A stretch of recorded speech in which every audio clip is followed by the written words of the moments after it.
Gentlemen, welcome back to Dragon's Greed Gaming. It is us, and we are here yet again. You're joining us for episode 22 of Mork's Madboyz, our Warhammer 40,000 Wrath and Glory campaign. We're all orcs, we're all green, and we're on an endless journey through space. As always, be sure you stop by the Facebook page, give us a follow for all the latest news on the show and what we've got going on. Check us out on Spreaker, where we host the podcast, or stop by Apple Podcasts and iTunes to help give us a review, a 5-star review, help us grow the channel and get us out there in front of other people, get us up those charts. Looking at you, Lithuania. We're still up in the 40s in Lithuania, so thank you so much, guys. And what else? Oh, check out our YouTube channel, where you can check out all of our episodes, if you want to put that on in the background, and soon some real video content. I've been editing our first episode of Tale of Four Gamers, so if you want to dive into some old school Warhammer Fantasy 6th edition, come on by real soon for that. We'll let you know when it's going to air. And if you feel so inclined, if you really want to help support the show, help us out financially so we can pay some of the bills and get some cool gear and make better episodes for you guys, consider joining the Patreon. We've got a couple tiers there you can check out. Early access to weekly episodes, artwork Kyle puts out every month of characters and scenes, and a monthly Patreon-only Warhammer Fantasy campaign, which is getting into the third act now and really getting interesting. I think this next session is really gonna test the limits of the party to some degree. So we had an excellent session last month with some really awesome role-playing, which I think you guys would enjoy. So check that out, and yeah, but however you support us, whether it's a like, a follow, some money in the pot, we appreciate it all. And we couldn't do without you guys, so thank you so much for listening. On top of that, a couple shout outs this week. First off, big, huge shout out to Kyle for editing episode 18 of Mork's Madboyz for me, which was a huge help. We had a lot of technical issues with Audacity, as I first did when I started, but we powered through it like a professional sports team. We overcame adversity, and here we are. So the only thing Kyle didn't do was the music, and that was just me editing in, but he told me where to put it, and it worked perfectly. So thanks, man. Very, very helpful. No problem. Yeah, I'm working with a kind of a busted rig, but we're gonna work on that. You know, it's funny, though, because I had the same problem when I was trying to work on that episode this week, too, because my solid-state drive, well, all my drives are solid-states, but the main one that I use for my boot drive is where I had Audacity installed, and that was filling up, so I had to move that to another one of the drives, because I was getting the same error message that it was filled up, so... Yep. Yeah, I don't know why. It's like I got like 50 gigs on here. You're telling me there's none of the hard space, so I don't know. That's beyond me, but whatevs. Yeah, now one of my portable hard drives where I put all of our master files is filling up. So now I've got to determine like where do I put what. So I've got like 2 portable hard drives hooked into the computer. The fucking thing looks like it's on life support. You know, there's so much shit plugged into it. So it's like, oh, I just gotta transfer like 400 gigs of data from one to another like an hour later, you know. Yeah, no big. Yeah, fun stuff, data management. Also, a shout out to a new follower on Facebook, Nick DeRosa. Thank you so much for your follow. Hope you enjoy your time here. Send us a message if you want to chat sometime. Always looking to hear from you folks. And another shout out to Josh Hemmersbach. Josh is planning to run the Gallows Guy story for his group, his personal RPG group. He asked me if I could provide him with any notes. So I went to digging through all my old files, and I found all sorts of crazy shit to send his way. So I think in the end, there's probably a good 40 to 80 pages of notes because I sent him like the synopsis that I put out at the end of the campaign. That alone was like 40 pages. Fuck yeah. You know, the Von Brunner stuff, the stuff for Altdorf and Chapter 6, you know, because those were all like stuff that I wrote versus the other ones, which were like just published adventures. So a lot of material there, Josh. I hope you enjoy it, and let us know how it goes, man. Even if you get through just one episode or one session, I'd love to hear what happens, what kind of characters your players are playing. That sounds really cool. So yeah, check it out. If anybody else wants notes, let me know. Now I've got them all condensed in one place. So awesome. Well, that's that. Let's dive in. Tell us who you are, who you're playing, what your objective is for tonight, and we will do our usual recap after that. Let's start it off with Sean, the only person who's not muted right now. Oh, okay. I guess we're calling people out for not muting themselves. All right, nice. Well, I'm Sean, and I'm playing Peppa MD.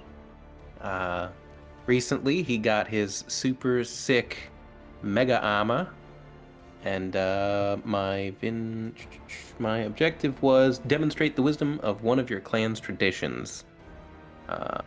Which, unfortunately, I don't know much about Orc clans, Bad Moons. Hey man, just do Something a about- Google search. Yeah, You'll find something. I guess I'll figure it out. Other than that, nothing too crazy. I got the models I'm building for the Tale of Four Gamers. Oh, The excellent. Can't wait to see.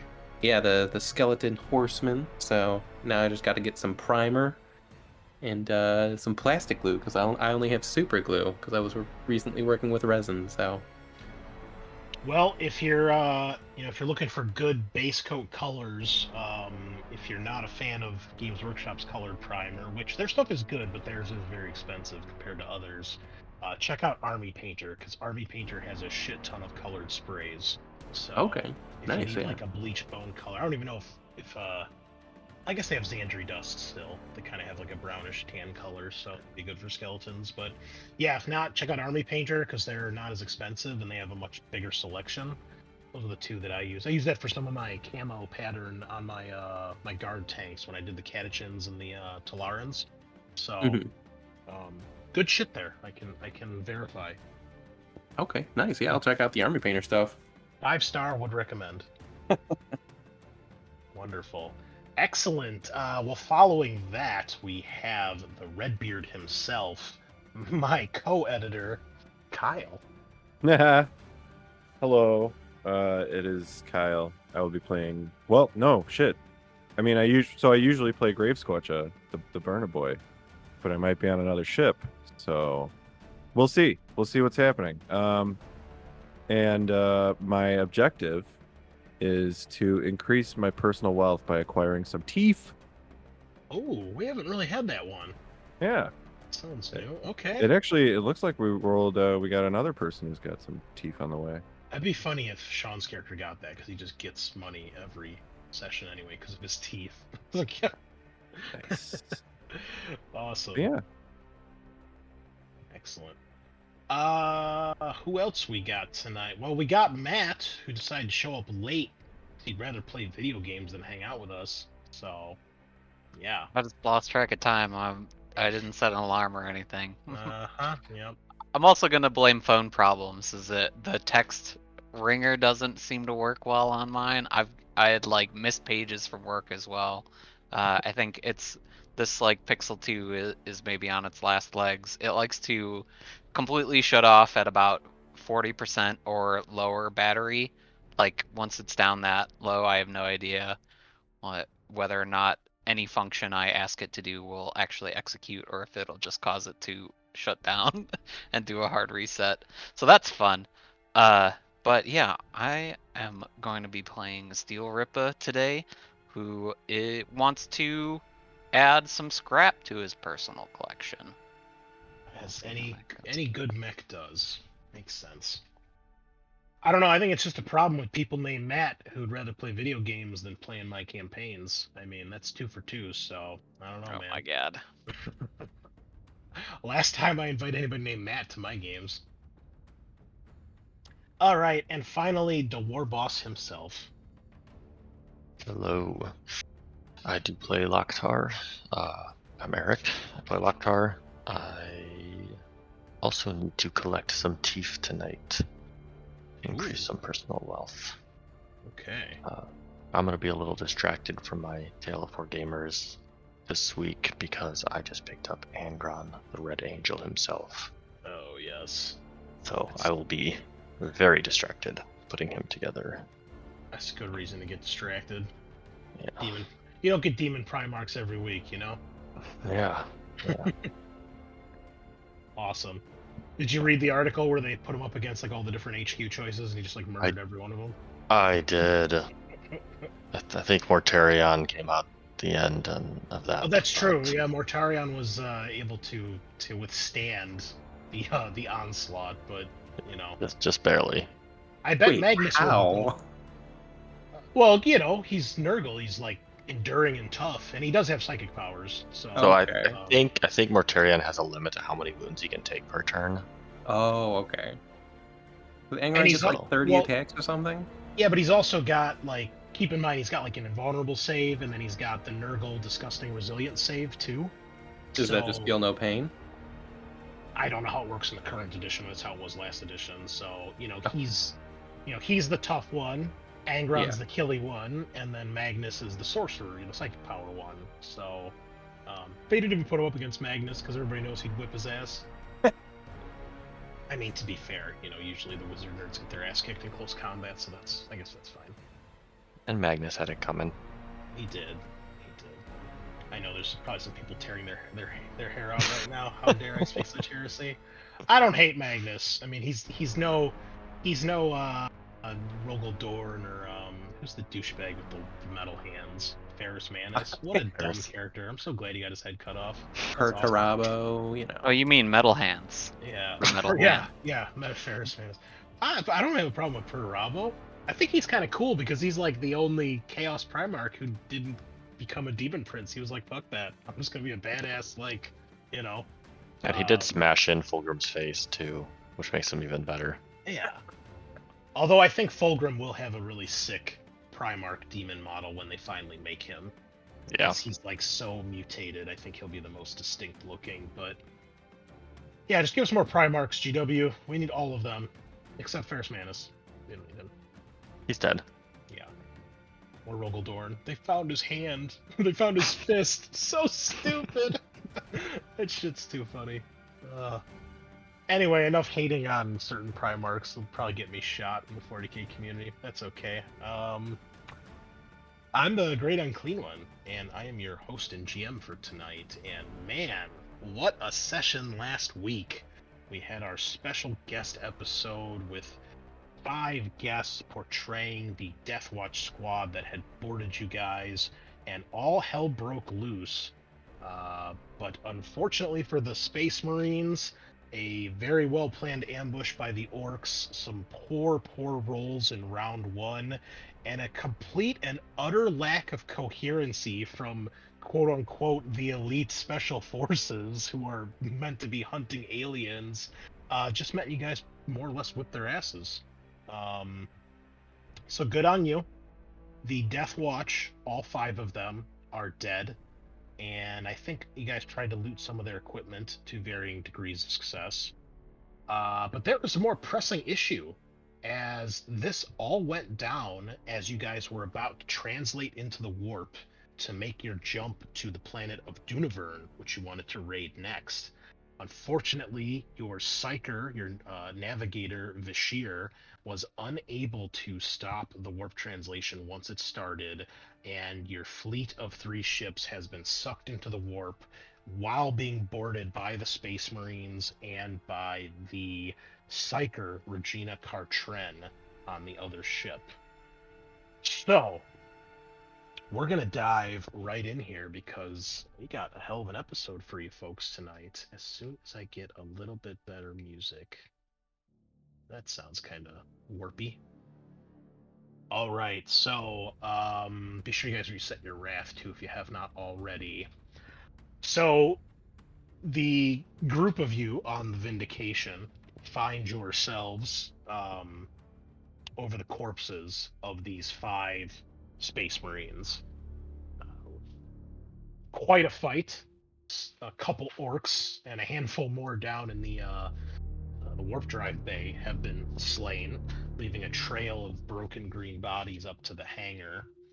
But it is this point that perhaps some of your grots point out that the Marines have planted some sort of explosive charge on the warp drive. And I think all of you, to some degree, would know or understand that if the warp engines are damaged or destroyed, you potentially would not be able to even get out of the warp. So, that's where we're going to start. What would you like to do? So I'm playing Sharnskar? Yes, for now you can control him. Okay. Assuming he's still alive after all the mortal wounds he did to himself. he was at 7 at 10, baby. They're all self-inflicted too, so. Yeah, he took no actual wounds from anything else, just burst in his like brain. Space Marines. All you gotta do is hit the fucking Psyker once and he probably would have died. And instead, we can't even hit orc boys that are standing in front of us. Oh. Nah, man, this dude has 10 shock. Wow. That's intense. Holy Damn. shit. Yeah, with Okay, maybe 2 attacks. It's willpower. Willpower builds shock, boys. We figured it out. Gotcha. I mean, like, we should probably just run for the warp engine now. Yeah, but we need somebody who can disarm bombs, I guess. Oh, fuck. What is, what would that fall under? I guess tech skill? would it be possible to just throw them out an airlock? We You can don't see know. see how they're strapped up first, but we gotta be quick. Well, let's get out there. To just drive a bike through the How hallways. far away are we from the warp engines? You guys can get there in time before the detonations go off. They set them as a time charge, obviously, to make sure they had time to get away. And basically, the only reason, I guess I should point this out, the only reason you guys even have a chance to disarm these is because you defeated them in a certain time limit. Before last week, I had decided before the session that a certain number of rounds needed to pass before the point of no return. Since you have defeated them before that time limit expired, you will have a chance to disarm them. So, Nice. You guys rush down there, warning klaxons and flashing lights still echoing throughout the entire ship as the warp translation has completed and you're now in the warp. Many crew members screaming in horror and clutching their heads as the demons of the Immaterium try to pierce into their minds. Sharnskar, you can feel the effects more than any, as you know the sensation when you guys enter the realm of chaos. You can hear the whispers in the back of your head that you're used to. At this point, you guys rush down to the warp drive, where your warp engine is divided into basically 4 separate engines. In theory, if at least one of them is still operational, you should be able to transfer through the warp in some way, shape, or form, but you've never put that to the test, so you don't know for sure. So what you see when you get down here, each of these massive warp engines has a large melt-a-charge strapped to it. Basically probably like a briefcase-sized explosive device. And they all have a timer on them, and you have maybe a minute or 2 before the detonation goes off. You have very, very short amount of time here, so you may each attempt to disarm these, but because the time is so short, you're gonna have to either each do it yourself or have crew do it. You can't have one person disarm all 4 bombs. There's not enough time. With that being said, it is going to be a DN7 tech test to disarm these. Fuck. And are they strapped in a way that we can't move them? I would assume the disarming can be whatever you want. If you get it off the warp charge and throw it out the airlock, or actually cut some wires, or otherwise stop the explosive from going off. So they can be removed, but that would be part of your tech test to disarm them. Okay. Fuck. So Okay. I cannot take a tech test. Um, Not with that attitude. Shornscar somehow has 1 advance in tech. Thank you, Matt. But he only has a 3 in the skill, so he's not getting a 7. No. If you do not want to take the test yourself, you can have the crew. I'll let you pick any of your troops from the tribe. You have them attempt a test instead, because the different members of your tribe do have different skills. So that is where part of the difference comes in, rather than just, oh, this guy has a bigger gun, so clearly we should always take him. Okay. And I'll give you a hint: it's not the feral orcs. Well, damn. And the squigs cannot attempt to disarm the bomb, so don't even ask. Burna They Boyz. just need to eat the bomb. I think Burna Boyz are our best bet here, guys.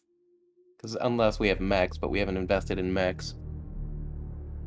No, you don't have, if they don't have their own character sheet, we're going to assume you don't have enough of them, or they haven't shown up in the tribe yet. Warbikers have some, and if they... Hey Chris, can No, it be Burnas are the best, crew though. plus one of us, or is it just either Yeah. or crew or? So there's 4 bombs. You can choose Okay. whoever to disarm each bomb. I So have. it could be like one of you and 1 orc and then another player, however you want to do it. All right, I have 5 guys, so I can try one. Okay. Yeah, basically each of you should tell me if you're disarming the bomb or if you're having a crew orc disarm the bomb. Yes, Steel Ripper's gonna go for it.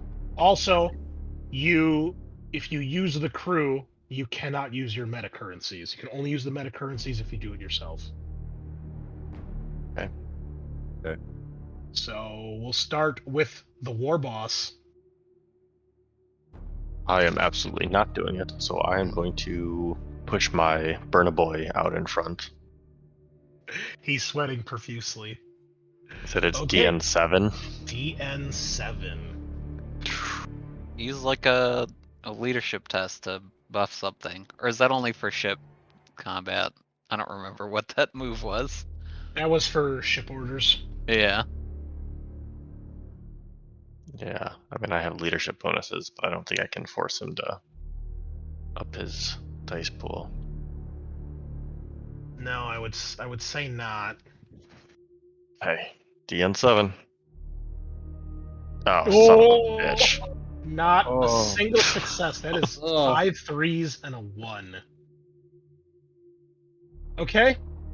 Burna Boy is sweating even more profusely. Run! Meanwhile, in the second room, Sean. Okay. Question. Or I guess 2 questions. 1, would Shornscar be able to use psychic powers to, like, smite literally says it turns things to ash. Could he smite the melt-a-bomb? You could try, but there's a chance that it would detonate. Okay.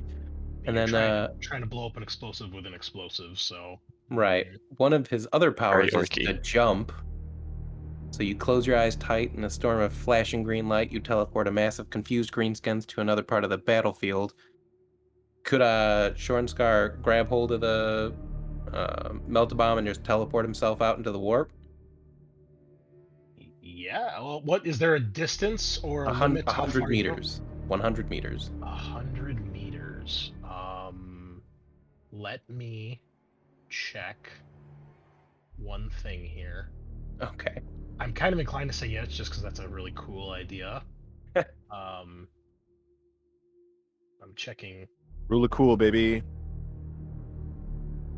Yeah. I was gonna look at the dimensions of the ship. But you are towards the back of the ship with the warp engine, so I'll say yes, he could attempt that if he wanted to Okay. potentially sacrifice himself. Yeah, because there's no way he's passing it. And I'll And probably end up spend the rest of rolling. his time fighting demons in the warp. Yeah. So I will do that. How many orcs would you say are within 20 meters of him? I don't know, probably like a dozen. Okay. You know, there's a lot of confusion. There's probably a couple down here that came with you guys, so yeah, we'll say a dozen. All right. Let's see. Do you think Done. that one of them could attempt a tech test first and then maybe pass and not have to teleport? Got a minute. I mean, How I long guess it's does a it take to possibility. spin up your psychic power? I don't know. It doesn't say. It's an instant activation. Yes, probably just a couple seconds.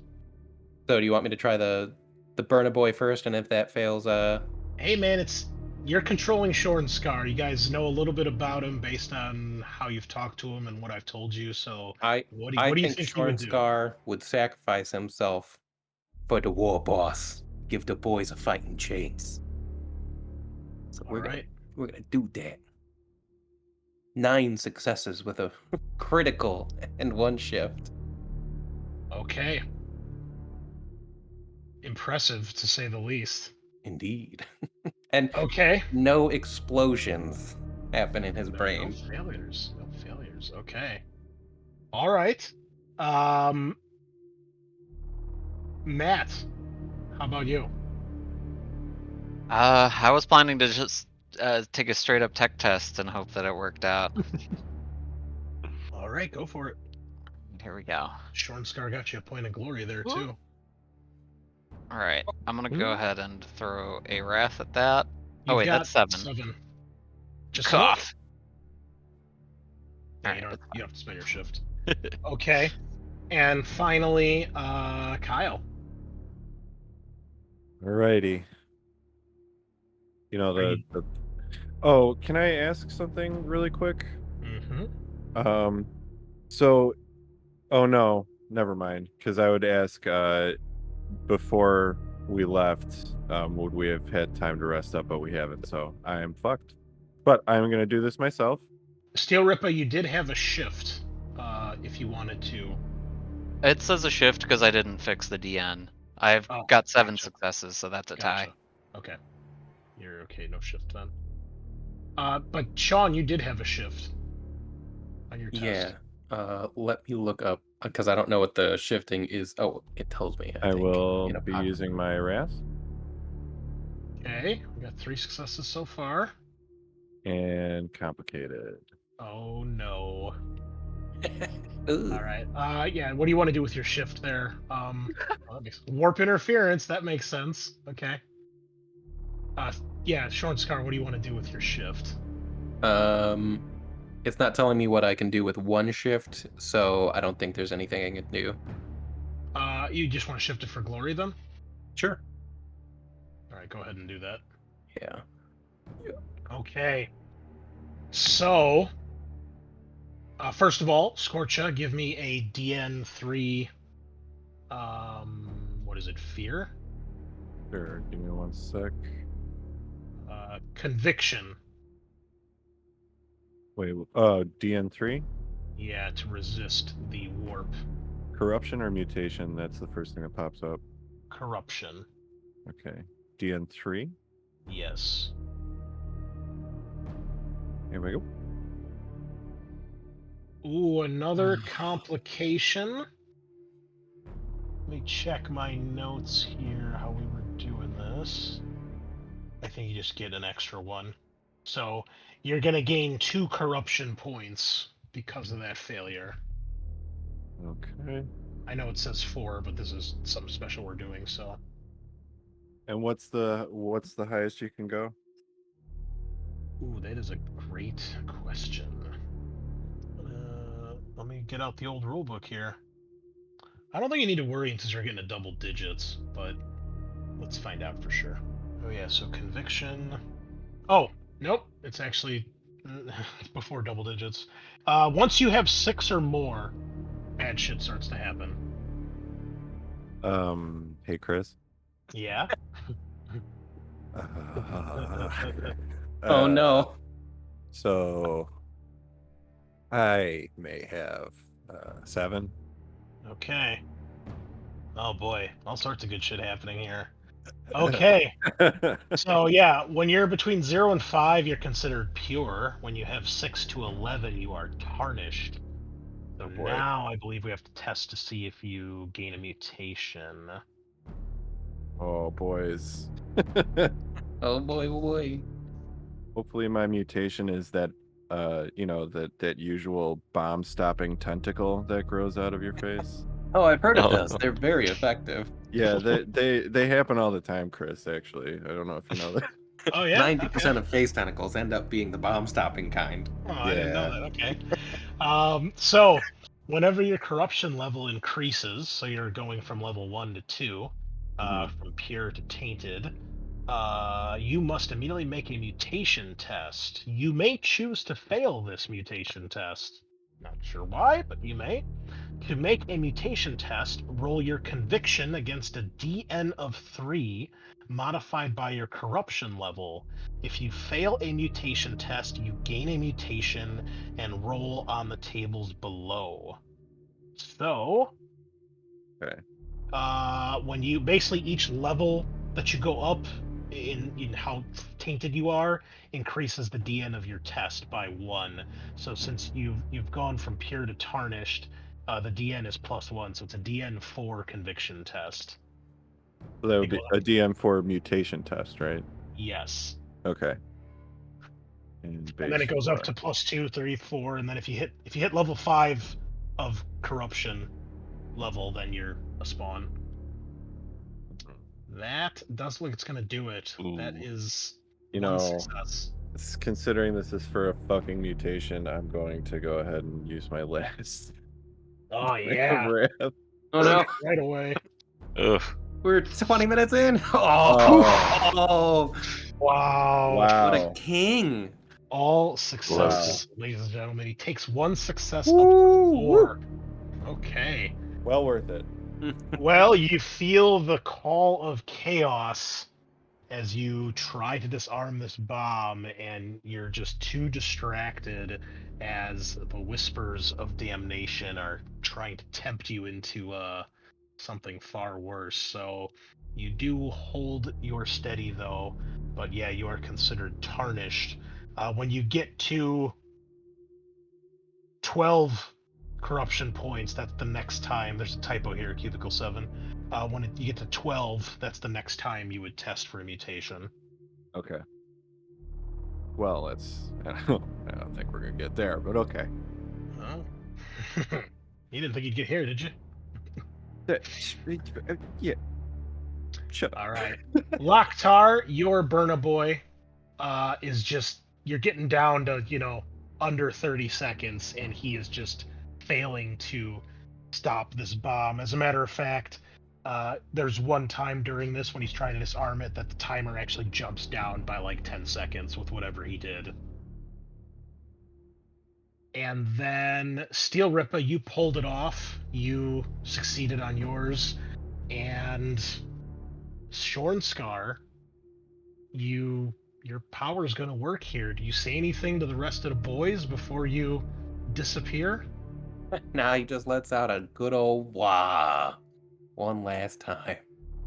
Well, you guys can see the flash of green light as Shornscar's powers start to fill the room, filling some of the windows into the other warp drive chambers, and a loud wah eventually fades on the wind.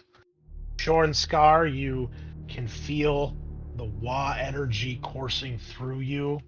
Your body turns ethereal as you rip this thing off the warp drive, and you can see and feel yourself moving through solid objects, as it's basically like you kind of sit still and float there as the ship continues to barrel forward, and pretty soon you're out of the ship and you can see it moving past you. You're behind it now. You can see the other 2 ships in the fleet making their way further into the warp, and what you see boggles your little orc mind, twisting nethers of energy, weird, distorted shaped clouds of purple and red, black lightning arcing through the sky, and it looks like faces and maws and eyes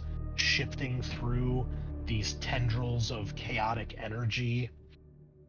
You instantly feel like all of these eyes converge on you, and the last we see of Shornscar is like a swarm of sharks to a drop of blood just dive at you from every direction, and a lone explosion echoes through the warp as you are torn apart by melted charge and demon and chaotic psychic energy. Nice. Your weird boy is gone, but he has, well, he's helped save the ship to some degree. So, 2 of 4. We have a chart here based on how many of these things you guys could disarm. So you perhaps have averted complete disaster, but we will see. So, eventually the time runs out where you have to bail on the warp engines. There's no time as the last bomb is going to go off. Oh no, I'm sorry, 3 of 4 you got. So only 1 goes off. Luckily, this does not detonate and destroy the other parts of the warp engine, but the part that it is strapped to is completely slagged, and it rocks the ship. The Geller field flickers momentarily, and everyone can kind of feel the vessel slow down to some degree. So this is going to affect your time in the warp, and once you try to exit the warp. So, luckily, you didn't have all 4 of them explode. However, something that happens immediately is this is going to cause a warp incursion, because one of your warp drives going off while you're flying through the warp is certainly going to attract the attention of the denizens of that other world. So, we're going to make a roll here on the warp incursion table. This is the really bad one. Luckily, this was going to be worse for how many of these parts of the engine got destroyed, so it's not terrible. However, this chart can be pretty nasty. So, somebody, perhaps the person who failed to disarm their bomb, should roll a D100 and add plus 10 to the result. Well, the burner boy needs to. Yeah, I mean, that's technically, I'm also a burner boy. You fucking assholes. All right, so DN 100 plus 10. Plus 10.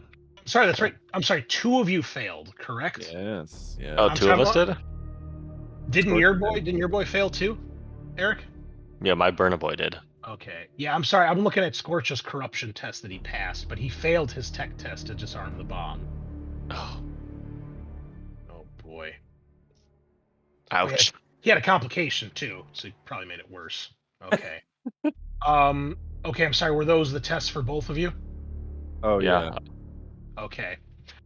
Okay, so yeah, I'm sorry, folks. So it's actually it's a warp it's 1 roll on the warp incursion table for each part of the drive that's destroyed, and it's plus 10 for each drive that's destroyed. So it's actually plus 20 for each Oh, of you. beans.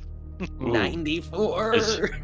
Is higher better or worse? It's gotta be worse. Okay, what do you think? If it's adding on the roll, it's gotta be worse. I think 40 it's for me. better. All right. I think I'm doing pretty good. Yeah, 40. Demonic possession. Ship Demons attempt to possess the crew of the ship. Roll a DN3 test versus half the value of the ship's crew rating. So the ship's crew rating is 6 on your ship. So roll a what kind of test is it? Hold on, I must have mistyped this. This is I believe it's a conviction test. Let me double check here. These were all tables I had to like custom bring over from Rogue Trader. So there's a lot of this shit took a lot of time to do. 1 second, I gotta see the difference here between conviction and resolve. Yeah, give me so it'll be a DN3 conviction test, and it's half the ship's crew rating, so it's 3 dice. If passed, all is well. If failed, bad shit happens. So DN3. Yes. Okay. Passed. Damn. Okay. You're supposed to be rolling 3 dice though, not 4. So you're rolling for the you're rolling for the ship's crew. No, I did 3. It added 1 because I'm injured. No, 3 dice. Oh. Well, why did it add 1 then? Actually, hold on. Yeah, this test, even though Scorcha failed the tech test, these warp incursions they usually affect the ship or the crew, not necessarily one player. So basically, what's happening is the explosion from the warp drive is attracting warp entities. They're breaking through or trying to break through the Geller field, and they're just attacking whatever. So it's not necessarily you that's being possessed, it's just people. It's a mass demonic possession happening throughout the ship. So to represent that, we're rolling against the ship's stuff. So just roll 3d6. Because your ship crew value is 6. Okay, 3d6. And it's against a DN of 3, so you need 3 successes. You have 0.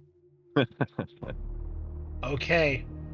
If failed, reduce the crew population of the ship by 1d6. 1. Okay. Matt, if you could update the Vindication.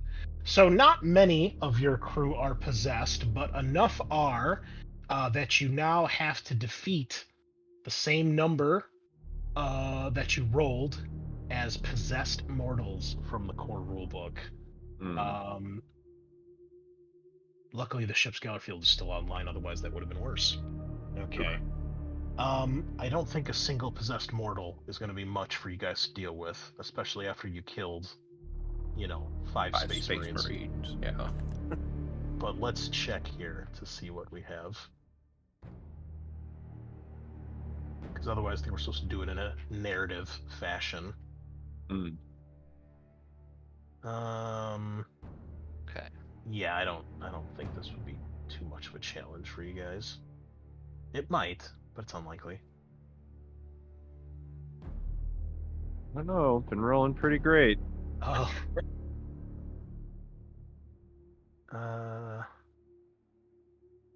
Yeah, why not? Let's fucking have you fight this thing. Let's see what happens. All right. Oh, thing, good. So, perhaps one of the orcs nearby you, Scorcha, you see his eyes start to glow like a weird kind of pinkish lilac color, and you can see him grab his head and scream, obviously in pain and discomfort. And you see his limbs start to elongate. You see these bony protrusions start to pierce out of his flesh, which he screams more in agony. And as he's screaming, his voice goes from the typical kind of orcish voice that you're used to something much deeper, darker, and otherworldly. It's almost kind of like an echo on top of itself, as if there's multiple voices talking. And he begins to levitate off the ground, and his head cocks and turns your way, and he points one of his claws in your direction, and with this voice that clearly is not his own, it says, "Your soul is mine." Why don't you guys go ahead and roll me initiative, please? And this thing should be in the bestiary because it is... Do we have tokens? Oh, nope. Sorry, we need tokens, don't we? My bad. Let me find... Is it a heretical threat? Yeah, here we go. No, wait. Possessed... No, it's not a possessed Chaos Space Marine. That would be insane. I don't think we want to fight one of those. That would be a mess.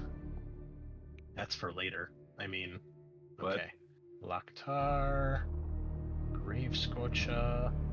Unfortunately, your weird boy is not here to save you. Yeah, but he went out like a boss.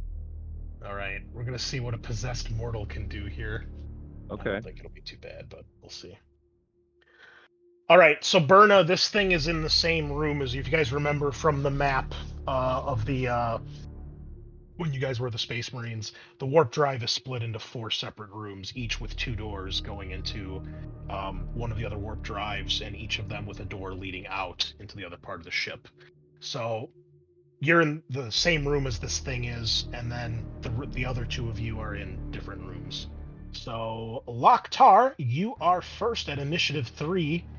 You can probably hear or see this through the window on the door or through the door itself.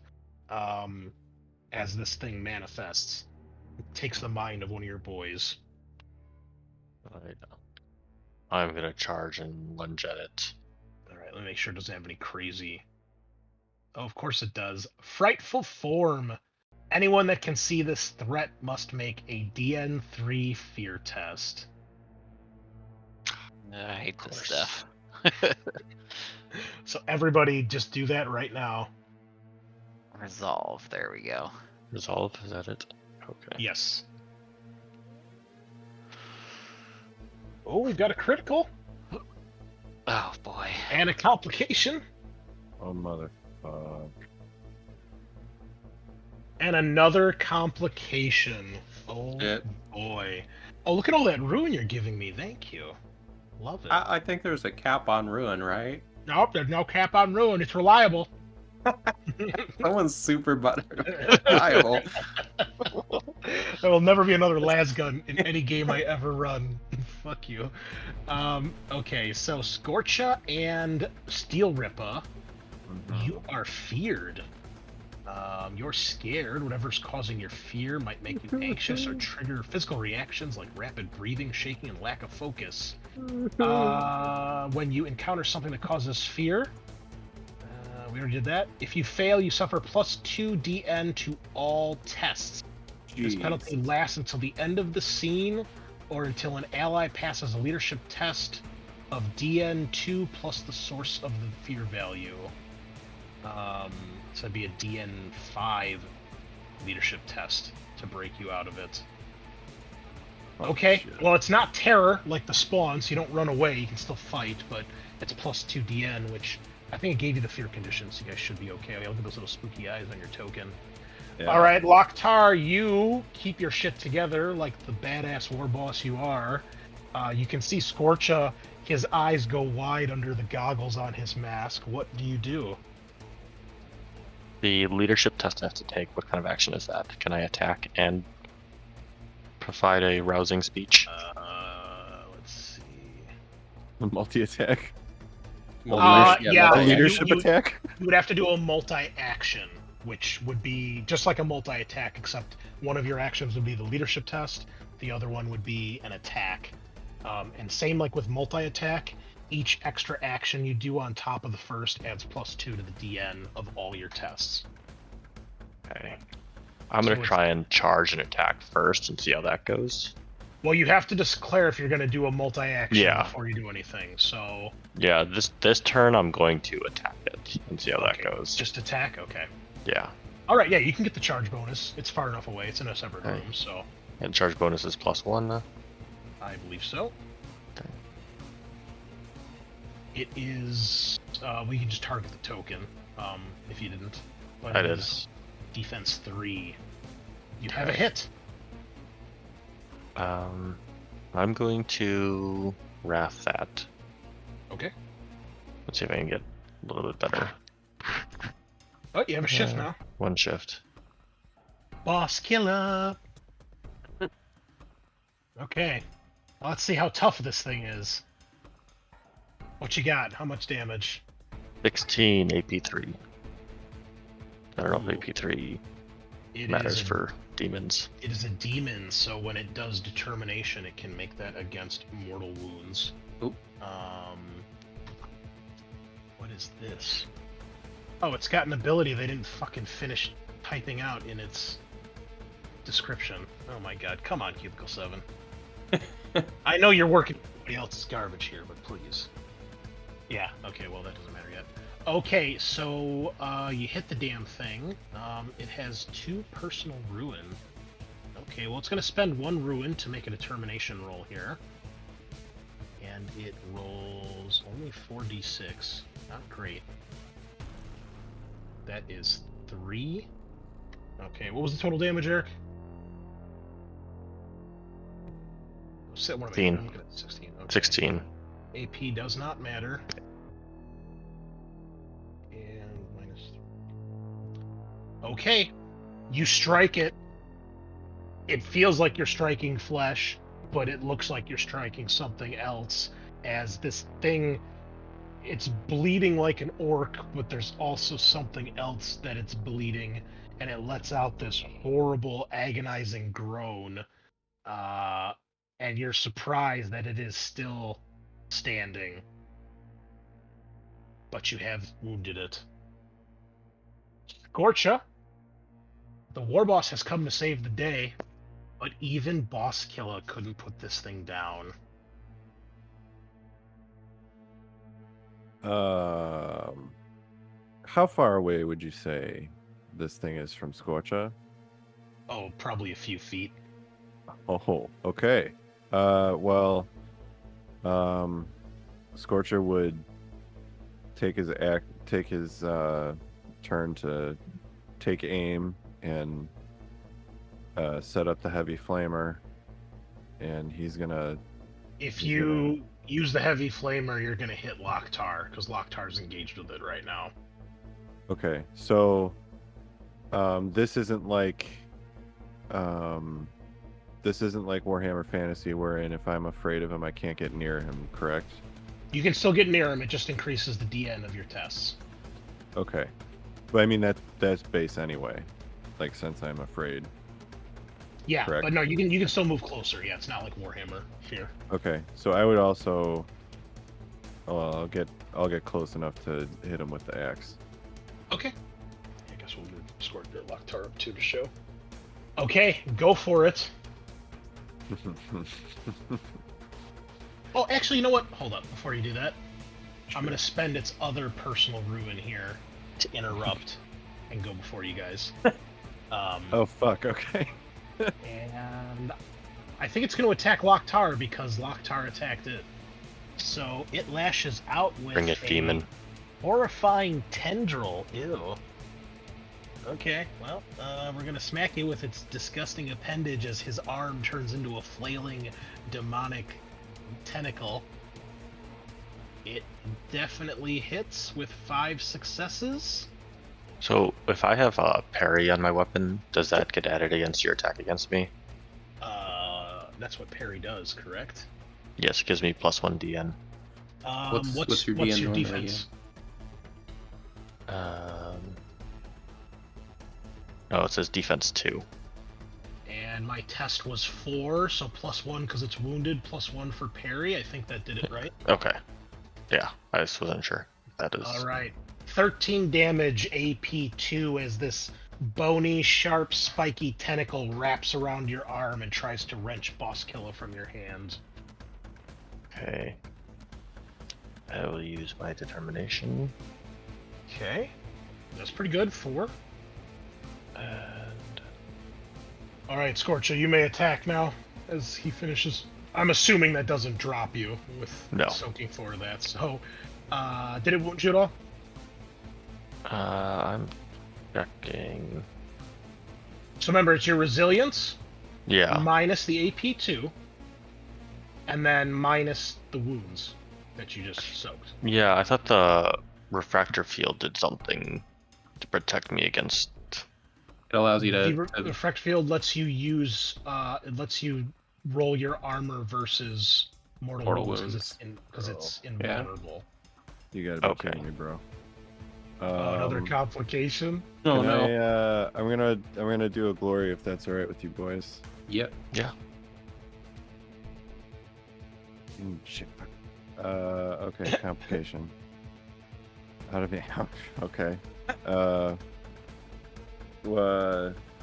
that was with my axe. So what? I drop it, or do you want me to reroll? You have to. You're supposed to reroll by the rules. Oh, if okay. you get out of ammo.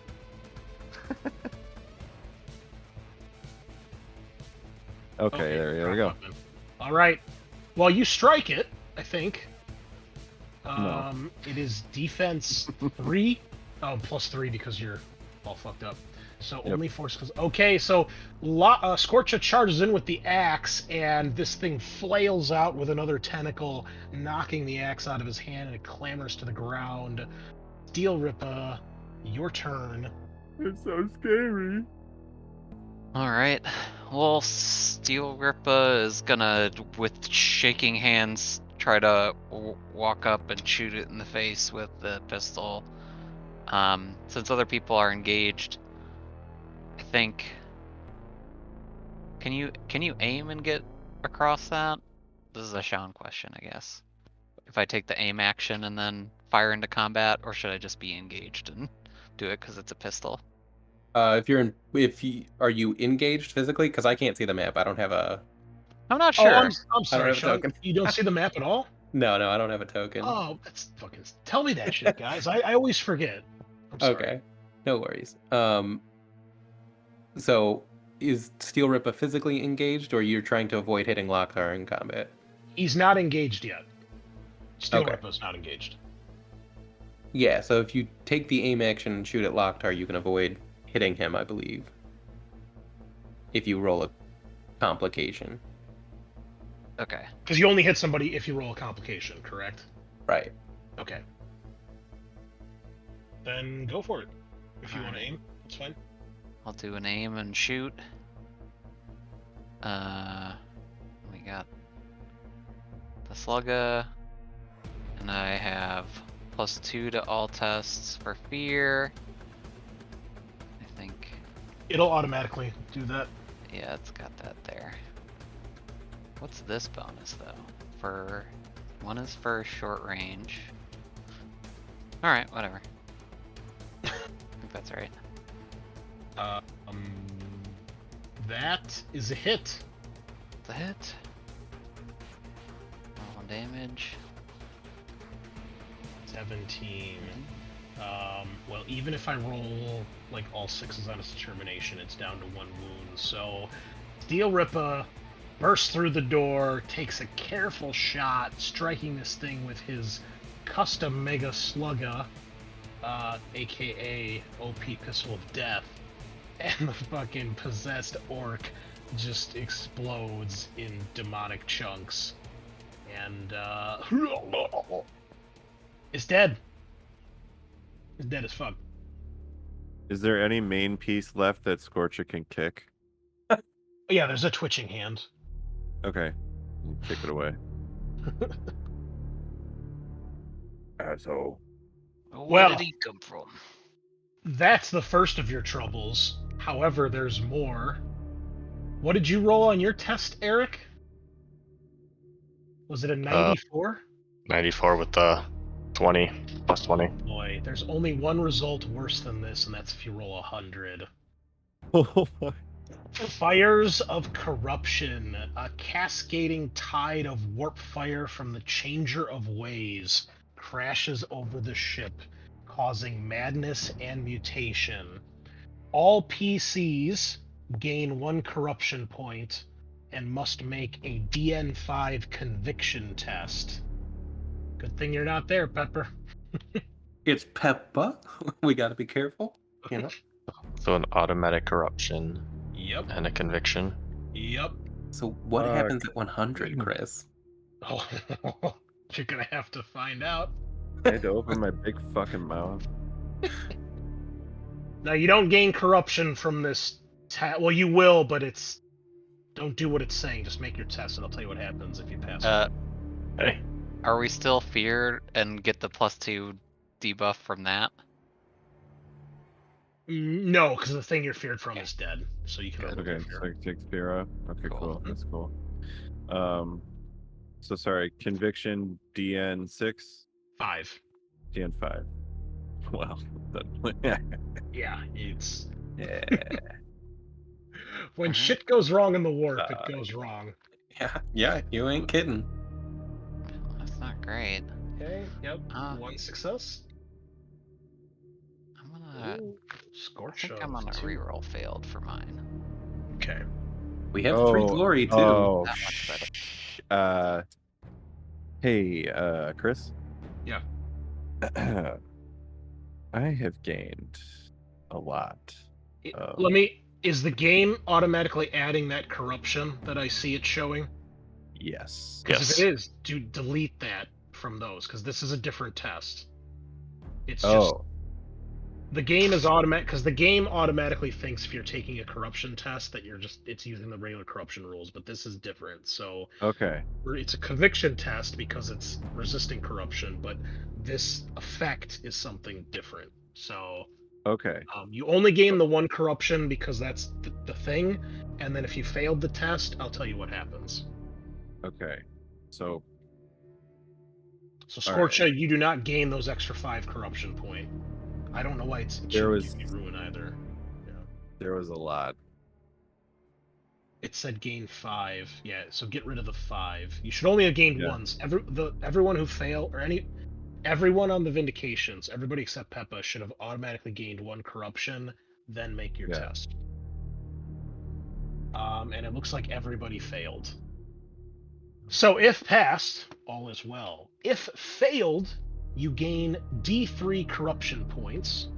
If the ship's Geller field is offline, the DN is increased to 9, and the amount of corruption points gained is increased to 1d6. So each of you gain D3 corruption points. Ooh, just 1. Okay. 3 for Scorcha and 2 for Loktar. Well, you you guys looking, are rolling Scorcha? d6s as d3s. Yeah. Oh, Does that? Oh. Yeah. Oh, I'm sorry, I didn't read that right. Yeah, so I'm sorry, Scorcha, you got 2. Loktar, you got 1. okay. What was you said? 12 was the Yes. next. Okay. Are you good? For now. Okay. Uh-oh. Finally, the ship's captain must also roll a D100 and compare the result to the current morale of the vessel. If it is equal to or lower, reduce crew population morale by 1d6. If it is higher, reduce them both by 2d6. If the Geller field is offline, double the damage this causes. So Steel Rippa, what is the current morale of Looks the like- Vindication? We're at 99. Okay, well, roll a D100 and don't roll 100. Easy. This is the captain, right? Yep. I am the captain now. So Loktar's the captain? Yeah, this is only happening to the Vindication. Oh, I'm the captain of this one. I mean, you're the war boss, right? I thought I left somebody else in charge of the ship. Well, 84. he's trying. 84, but you're fine. Okay. Ship holds their shit together. Okay, so 2 of the warp drives explode. Some demonic possession happens. A wave of warp fire. If we were outside the ship, we would see literally a tidal wave of what looks like fire just wash over the Vindication. And as it does, all of you can feel the touch of chaos in your minds and just itching and creeping through your skin. However, you're all affected to various degrees by that, but not too bad. Although Scorcho's probably looking a little disheveled at this point. Maybe. In addition, for each warp drive that is destroyed, this is going to increase the duration of your journey by a week through the warp. And for each drive that was destroyed, the DN of both steering the vessel and exiting the warp are increased by 2. So Vindication is going to have a rough time. So remember, we didn't actually do the rest of his rolls because you guys got sucked into the warp before this all went down. So a lot of bad shit going down on the Vindication right now.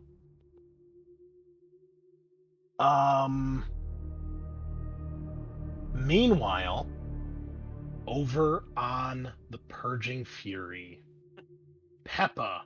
Yeah. You may or may not. This is kind of happening at the same time as they're fighting the Marines, so you probably don't know really what's going on because you're too busy with people on your ship at the moment.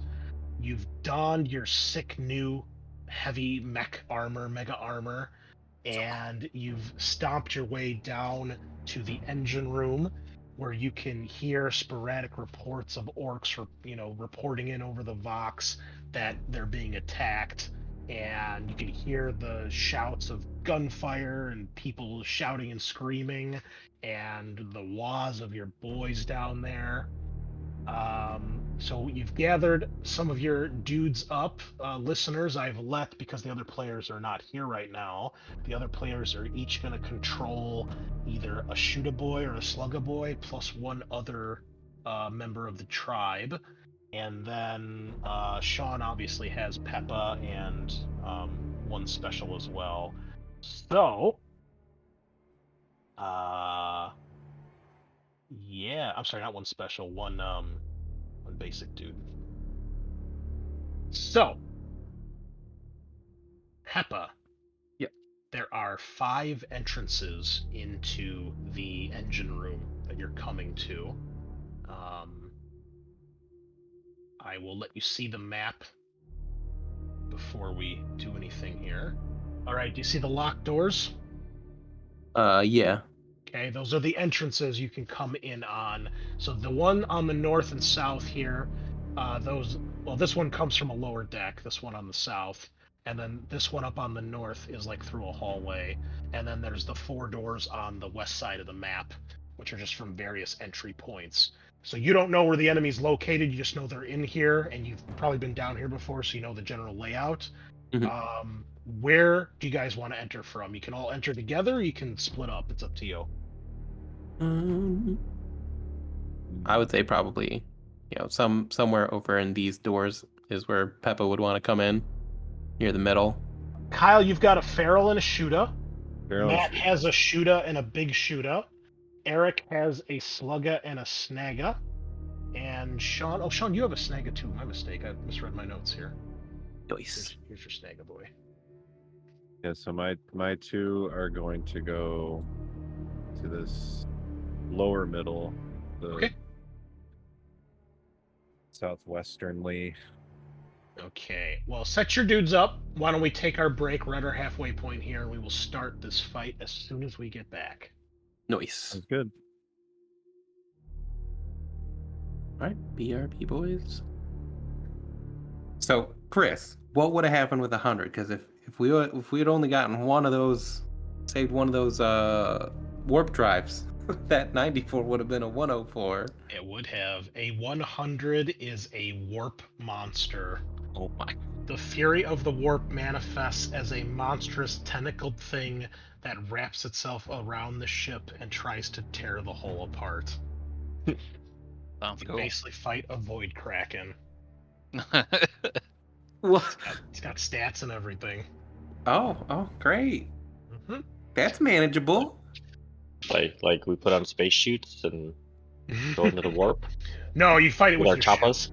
No, this is like Pirates of the Caribbean Kraken versus the Black Pearl sort of fight. Get away from us, you bitch. Yeah.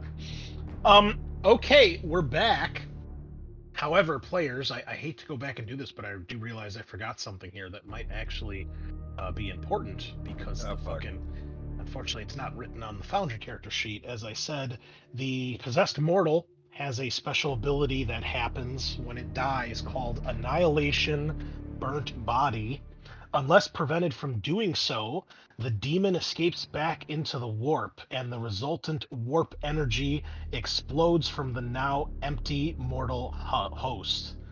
Oh, you know what? I would have to spend ruin to do this. Never mind. I didn't spend ruin. I'm not going to go back and do that.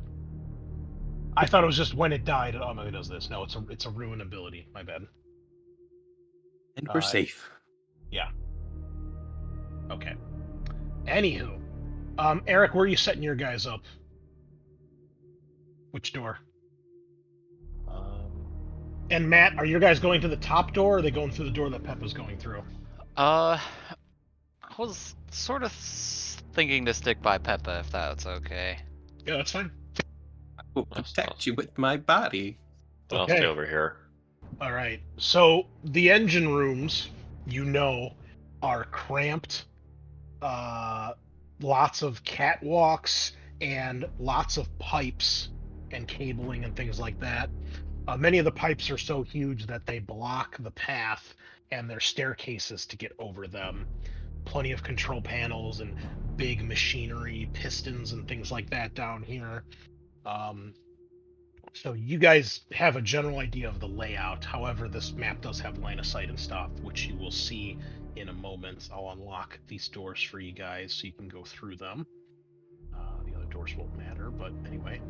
So that is where we are at. Right now, everybody just sees a black map, correct?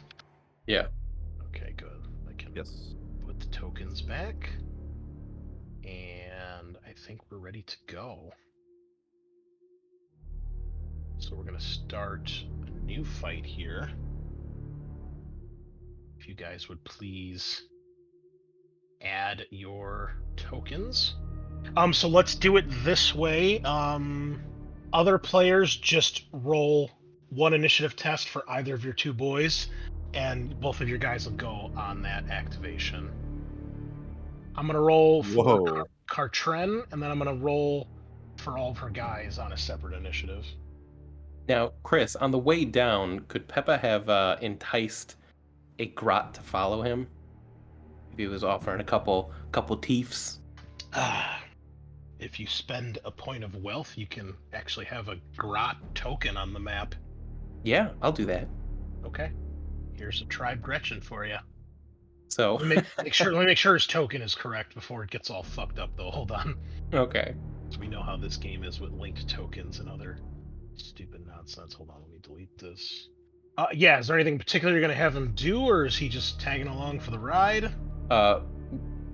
When Peppa opens the door, he's gonna throw the Gretchen in and tell him to spot the enemies for him. Oh my god, that's amazing. Okay. Maybe give him a stick bomb just in case, like throw it at the nearest enemies. Oh, that's nice of you. Okay. Yeah, I mean, if you give him the stick bomb, he's all about it. He's like, fuck yeah, boss. Okay. Token should be set. Here you go. Make sure you can move it around. He's got pretty awesome stats. He's got strength 1. Oh, love it. He's got a Grat Blaster. It's pretty great. Okay. Then everyone's on the initiative, and it just disappeared. Hold on. All right. With that in mind, we begin at initiative 4, which is Kyle. Mm-hmm. I will open the door for you, and you can begin. Thank you. Alrighty. So, you open the door. There's a lot of noise down here from all the machinery. Obviously, it's fairly loud and overbearing. However, you do hear the shouts and voices of others nearby, and you do hear what sounds like the sound of fighting. If you would like to make an awareness test, you might be able to make out what they're shouting. Okay. Other than just the din of battle. Yes, I will do that. And at this point, anyone can make an awareness test when you guys open the doors. So, since you all go before them, I'll open both doors for you. Just make one test with one of your bros. Yeah, unfortunately, I did not pass. Did anyone pass? Oh, Peppa did. What was the DN? Just regular Just 3? DN3, yeah. Yep. Peppa paste. Okay. So, Peppa, you distinctively can hear the sound of orc and imperial weapons going off. You can hear the sounds of orcs shouting and wawing. Obviously, a fight is going down.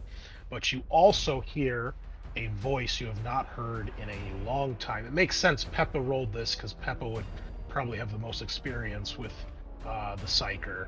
You can hear the voice of Kartren, and she says, "There's not enough time. Take out the engine now. We're all gonna die here anyway. Get it done." And you hear another voice reply like, "But ma'am," and she's like, "Do what I say now, soldier." And that's over the din of the fights. And Kyle. do I know? Oh, Yes. Yeah, what are you gonna say, Sean? Do I know like which area it is in? Like the top half, the bottom half? It's way too hard to tell, especially because Gotcha. you only got 3 successes. So Sure. further in, that's all you can tell. Okay. All right.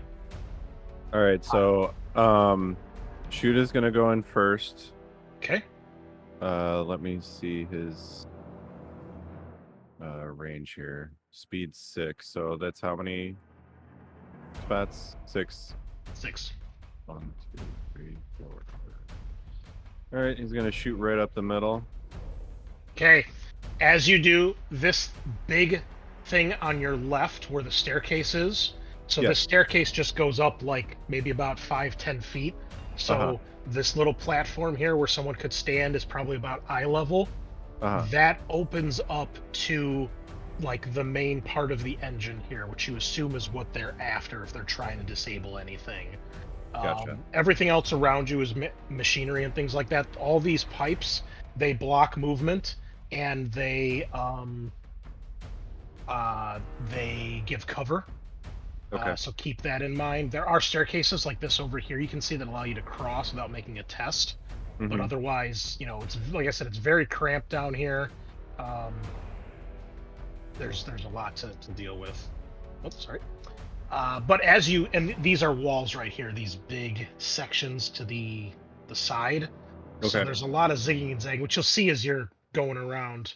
Mhm. There's a lot of line of sight blocking. So as you come down the hall, you can see one of the enforcers from back in the day. This one has a combat shield, and it looks like he's speaking to someone who's basically behind the engine.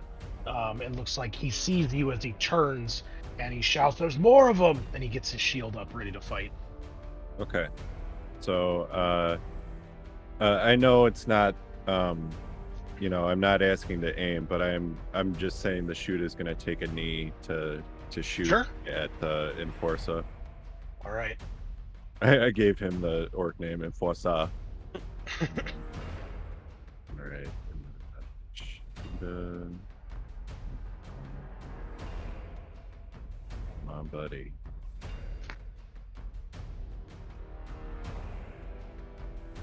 Okay. Oh, a critical hit, and you do succeed with just enough successes. Okay, so I'll roll a critical first. Savage attack. The assault leaves the opponent a mangled mess, slashing, burning, breaking, or ripping into them with violent force. 1 mortal wound, and then if I want to spend glory, plus 1 mortal wound. Nice. Up to you. How much you want to spend, if any. 2 okay, boys? Yeah, I think so. Yeah, Alright. we'll tack 2 on Yeah. there. 3 damage, and then or 3 mortal wounds, and then go for your regular damage roll. Ooh. 12. Wow, the best you could get, 12 damage, is actually enough to get past him. I'm gonna spend a point of ruin to make a determination test here, because it's gonna fuck him up. He passes. He actually doesn't take any damage from that. He soaks it all. So you manage to get your shot off, and taking careful aim, uncharacteristically orky careful aim, you hit him in the foot where his shield is not quite set properly, and you basically just blow off the front of his foot, and he kind of staggers forward, clearly injured but still standing. Okay. Orc Cool. number 2, Feral Orc. Oh, is the door closed? I No, can't. it's still open. Move down 1.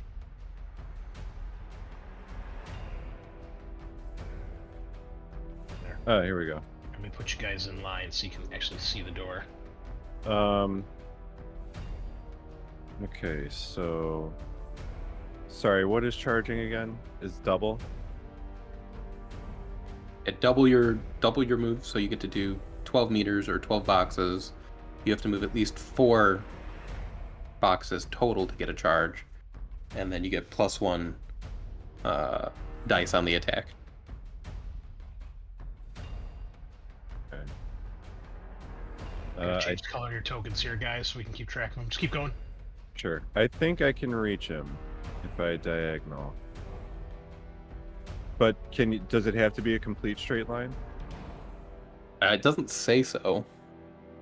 I mean, it's mostly a straight line. If it doesn't say straight line, then no, it doesn't.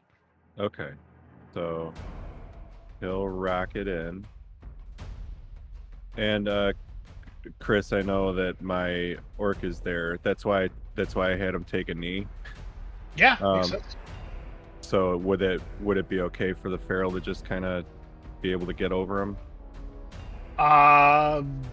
You can. You want me to take an athletics test? You can zigzag around in their space. You know. Okay. Yeah, he's not All right. totally blocking it, so you're fine. All right. All right. As you charge around the corner, you see another enforcer up on the staircase here, armed with a shotgun, getting ready to aid. Oh fuck. Okay. Well, now I know, and knowing's half the battle. Yeah. So I get 1 extra for charging, yes. 1 extra dice, yeah. And if you're an orc, you would get 1 for using Choppa as well. Oh, cool. Yeah, and I will be doing that. So, come on, buddy. You have a lot of okay. Oh my Wow. god. That's a 2 lot of shifts. successes. Shift for damage. Finally, an orc will do some damage. Yeah. All right. Everybody's token should be colored now. Okay, that's definitely a hit. Oh. 9. 9 Aw. damage, not enough. He does block it with the shield. However, since I'm a nice GM, be sure you guys check all your talents. All your boys have different abilities. So the feral might have a Choppa, but he has another ability too that might help. Oh boy. Well, that's a combat action, though. I already used my combat action. Too late. Yeah. All right. Okay. I'm gonna spend a point of ruin here to interrupt, and I'm going to let this enforcer that you hit strike back with his shock ball. Ow. Mm-hmm. He strikes the feral and he fails. Well, fuck it. We're gonna spend another ruin to re-roll. Damn, alright. He hits Barely. for 11 damage, AP 1. And agonizing means he's taking shock damage, I believe. Why is that not on here? Here we go. And for every wound you take, you also take a point of shock. Okie dokie. He's, scum. So can I not do determination with him? No, you guys can do determination with the tribe boys. We've been doing that. Okay. Remember that normally the GM has to spend ruin to do that. I was not doing that correctly in the beginning of the campaign. Gotcha. Okay. So he'll try to soak some of that and get some. There he goes. 4. Okay. So 4. So that's down to 7. And then I'm exhausted. Oh, okay. Not good. Yeah. And then so it's what's ever left over against my resilience? No, it's resilience first, Okay. then determination. Okay, so then there's So 11 AP Okay. 1, so that's... Oh, he doesn't So have any that- armor, so the AP doesn't matter. yeah, so So it's 5 damage, right? yeah, Yeah. then soaked 4, so 1 wound, Correct. And then you take And then- 1 extra shock. which I'm already over, so I'm already exhausted. So then you So take you a take a mortal. mortal. Oh, yeah. mortal wound, okay. Yep. All makes sense. Just add another wound. Yeah, so you Okay. take 2 wounds total. Okay. All right. You see the feral orc getting shocked. Matt, your boys are up. Alright. Well, I think we're gonna run in and see who we can shoot. Starting with this guy. I guess am I all the way out here? I don't think it matters. 1, 2, 3. No, just start from the doorway. That's fine. 2, 3, 4, 5, 6, 8, 9, 10. Just running. Oh. Oh yeah. There's Okay. a guy there. You can see a few guys from there. It's another enforcer up on the platform, taking cover. Alright, so we see this guy. I'm gonna shoot at him with the big shooter. All right. And he's got Daka Daka Daka, which jumps if we're in short range we add the salvo rating to the attack. Ooh. So that's fun. That'll be a bonus. Oh, it's 3 for the big shooter. That's intense. Well, that'll help because his his ballistic skill is not very good. Okay. I think that's it. I'm gonna shoot him. Let's see. Lots of dice. Got some It's only successes. DN2. Ow. Nice Or shift. enforcer. Oh, he doesn't have the shield. That's why he's got the shotgun. Okay. So he hits. Yep. And we're gonna do some damage, hopefully. Not a whole lot of damage. 12. Okay, 12. He's got some armor, but that still mess him up a little bit, I think. Okay, you pump him full of lead. That is exactly enough to end him as you just completely annihilate this guy, his body twitching as the bolts rip through him, and he slumps down back behind the staircase. Like he slips back this way. Yeah. Big shooter. Okay, our regular guy is gonna do something similar. 6, 10, 11. Oh wait, is this the thing? You Uh-oh. see the Psyker. That's her. She Um, looks pissed. Alright, I'm gonna attempt to hit her. Wait, can I see her from here? No, that's worse, isn't it? I don't know how sightlines work. Oh wait, he gets a bonus for standing next to his buddy, right? With mob fire. Yeah, okay, I'll stand there. And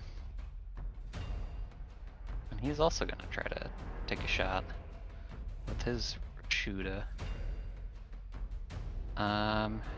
What's also has that? What's the salvo rating of regular one? 2? 2. Okay, cool. Here we go. I'm gonna shoot at her. It's not great. But I think Did hit her. that is a hit. No, I'll take the hit. Okay. Actually, I can throw a wrath in on this, right? Mm-hmm. I'm gonna do that. I'll probably get a complication. Nope. Okay. Oh, 1 shift. I can shift for damage. Oof. Okay, 10. And okay, just a moment. Not too many folders, man. All right, 10 damage. That will do some. I'm gonna spend a ruin to do determination. She passes 1, so you do wound her. She grunts in pain as you score a few hits. A couple bullets rip through her, like her flak trench coat. Eric, you're next. Alright. I guess the Beast Nago's gonna run in first. See what he finds. Ooh, can I You see the other 2 ran ahead of you and are fighting something. jump over the shooter? You can go diagonal here Okay. and then here. There's enough space. Okay. And you can see the Psyker behind the guy with the shield. But there's this guy with the shotgun. Yep. I'm assuming you went for the guy with the shield, though, because you didn't see that guy. Yeah. This guy's still alive though? The shield? He is. Alright, I'm gonna smack him. See a pool of blood by his left foot. And the ferrule swinging wildly. Wow. Here comes the big chopper. Just barely hits. I think this guy is gonna go full defense to try to avoid that. Is it supposed to be DN5? Yes, because he has the shield. Oh, because that says I only have 3 successes. Oh, wait, no, you didn't hit. I'm sorry. Yeah, he is DN5. You missed. Okay. Okay, well, you bash the shield really hard, forcing him back a little bit, but he is still going. Next orc, the slugger. So he can't get in, so he's gonna shoot the guy with the shotgun. Okay, from around the corner. Yeah. Ew, one Son of a success gun. at point blank range. That's Shit. the orc shooting we all love. Yep. Ballistic skill 2 at its finest. Peppa, Julia. the leader. For some reason, everyone went before you. They are really enthusiastic about this whole fighting thing. Eric, were you gonna throw a glory at that slugger boy? He needs just one to hit, right? Yeah. I could throw one glory there. Yeah, right. Oh, there it Ooh, is. there we go. Hits. Make your damage roll. If it Okay. is a roll. Slugga is ED1. And +1 for a WoW weapon. If he's wounded, I think. Only wounded? Oh, okay. Yeah, the ED's only if he's wounded. The extra dice to hit is for all WoW weapons. Oh. Okay. Two damage. So what's the base? 12. Slugga. Ooh. 10. Base 10, Okay. so 12 damage. Spend a ruin to roll determination here. Not a single one. 12 damage, you say? Yep. You lucky bastard. Shoot him right in the head, and he drops dead. It's exactly enough. There's orc shooting. Lucky. Yeah. All right. So Peppa's gonna throw the Gretchen in with a bomb and tell him, "You go throw this into the Yumis." So the Gretchen will go in. And what is his movement? 6. So he can run 12.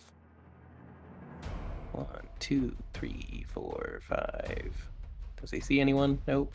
6, 7, 8, 9. He can see some servitors. All right. All right, so he's going to throw the stick bomb at, I guess, the servitor. Okay.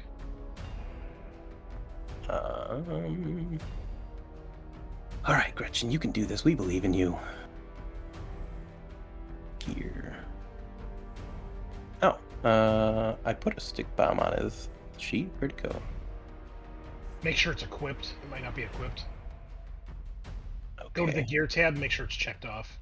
Yeah, there we go. Are there any bonuses? Nope, just no talents. King. Nice. Okay. I can shift for glory, right? You can't because it's explosive. Remember? Can you not shift at all, or only for not damage? Oh no, yeah, you can shift for glory because it would be DN3 because it's an explosive. So you hit and you got the extra. Yeah, you can shift. Okay. So yeah, I'll just hit damage. It's blast 6. Does 15 damage. What? Oh my goodness. That is quite the grenade. Yeah. Alright, 15 damage. Check everybody's stats here. Alright, well that is gonna take out the 2 servitors. No problem. They just get enveloped in the shrapnel. And check. I'm sorry, the Psyker's got a lot of psychic powers I'm looking at here. No worries. Okay, this is going to cost a point of ruin to do, but I think she's going to do it otherwise. It's going to be bad news. I'm going to spend a point of ruin. She's a hero character, so she's got some other special abilities here. She's going to interrupt, try to do an action here. She's going to try to cast a psychic power and grab the grenade in midair. Oh So, no. She has an ability here called Mental Force. Or Phantom Grip. I guess both of these would work. Now, are there any negatives to doing psychic powers in the war? We didn't apply any to Scornchar, so I guess probably not, right? No. It's probably worse if you Scornchar. fail, but... Oh, Scornchar just kept blowing his brains out, so... I'm just seeing which one of these would be more appropriate to use. Mm-hmm. Probably Phantom Grip. So you manifest an invisible set of phantom hands within range. And these can perform any number of tasks, such as pushing a button, opening, closing a door, pulling a pin from a grenade, etc. Though you must be able to see the object to be manipulated. For the purposes of this test, the Phantom Grip has strength and agility equal to your willpower. Okay. Well, that's pretty straightforward. Okay, so she's going to make a psychic test. She's going to do this basic, so she's not going to unshackle or anything like that. So she doesn't get any crazy bonuses because of Orc. So normally, listeners, when you do a psychic test, you pick one of 3 different powers, like power levels to cast it at. The higher up you cast, the more wrath dice you add, so you have more potential to do criticals and get complications. But once you unleash at a certain level, you can't go back down until the scene is over. You can only keep it at the same or go up. She's not going to juice it yet. She's still pretty good at this. It is DN4. She has Psychic Mastery of 10, so she's going to try to cast this. She gets a critical. Oh my god. Okay, let's see what happens with a critical with a psychic power. I don't know if there's anything special here. I don't know if you can crit with psychic powers. That's what I'm checking. Well, then why would it make... It's got to be something, though, because you roll extra wrath dice when you juice up. Because shifts let you do crazy things, and you know, you can boost up as many dice as you want to get a higher chances of shifting. Okay. Oops. That's not what I wanted to do. Oh, I don't think this one. This must be a minor psychic power because it doesn't have the shifting stuff. Mm-hmm. I guess you're lucky because otherwise she would have fucking annihilated you. Yeah. Okay, well, she's got 2 shifts. I will shift one for... well, I get a wrath. I'm sorry, I get a ruin because I scored a critical. That's always when you get a critical on the wrath dice. And I'll shift for one more. Can't shift twice, so... Oh, it added glory because she counts as a hero, not a... Okay. Alright, so she grabs the grenade in midair. You see a pair of ghostly ethereal hands basically do like a baseball catch, jumping straight up in the air, catching it, and throwing it back in your direction. So... Strength and agility. I'll make her take a ballistic skill test here, because that is agility. Which is 2. So, we'll see if she can pass that. Oh boy. It's going to be DN4 because she's injured. Nope. The grenade scatters in a random direction. Oh, I need the scatter table. Where is it at? So, if I roll a 1, it goes back in her direction. Everything else is either in your direction or off to the sides. Okay. A 3 is to... it's forward and to the left. So it's kind of like over here by the engine. So the grenade lands somewhere over here and goes off. However, it's blast 6, right? Mm-hmm. Yeah, I mean, she was probably just trying to throw it back the way it came. Not really, worrying about... range and everything, so I think it's probably... Let's check the range here. I mean, it still hits everybody. Look at that. That is way too big for a grenade, I feel. Yeah.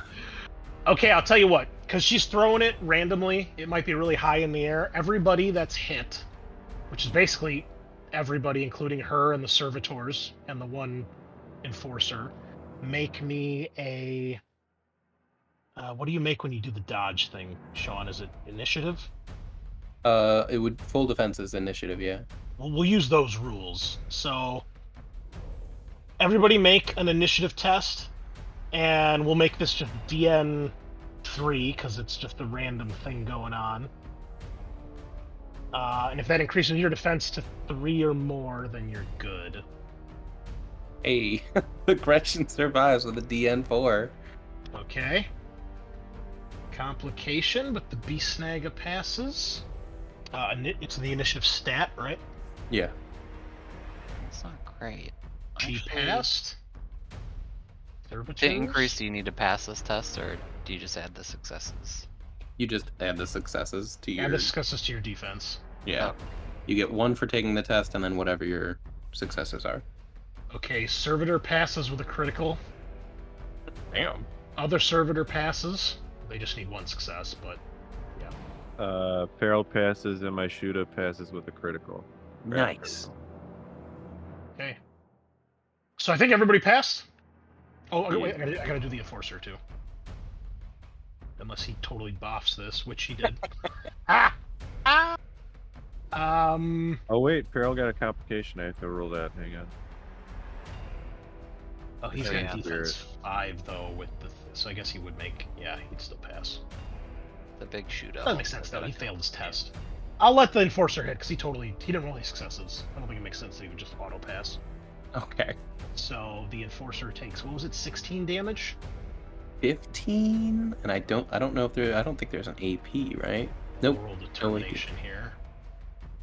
All right. Well, to your luck, the enforcer gets knocked aside by the explosion and does not get back up.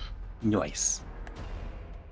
You know, paying a wealth to burn a bunch of ruin, have her cast a psychic power, pretty dope. I think Okay so. with that. And then who rolled the complication?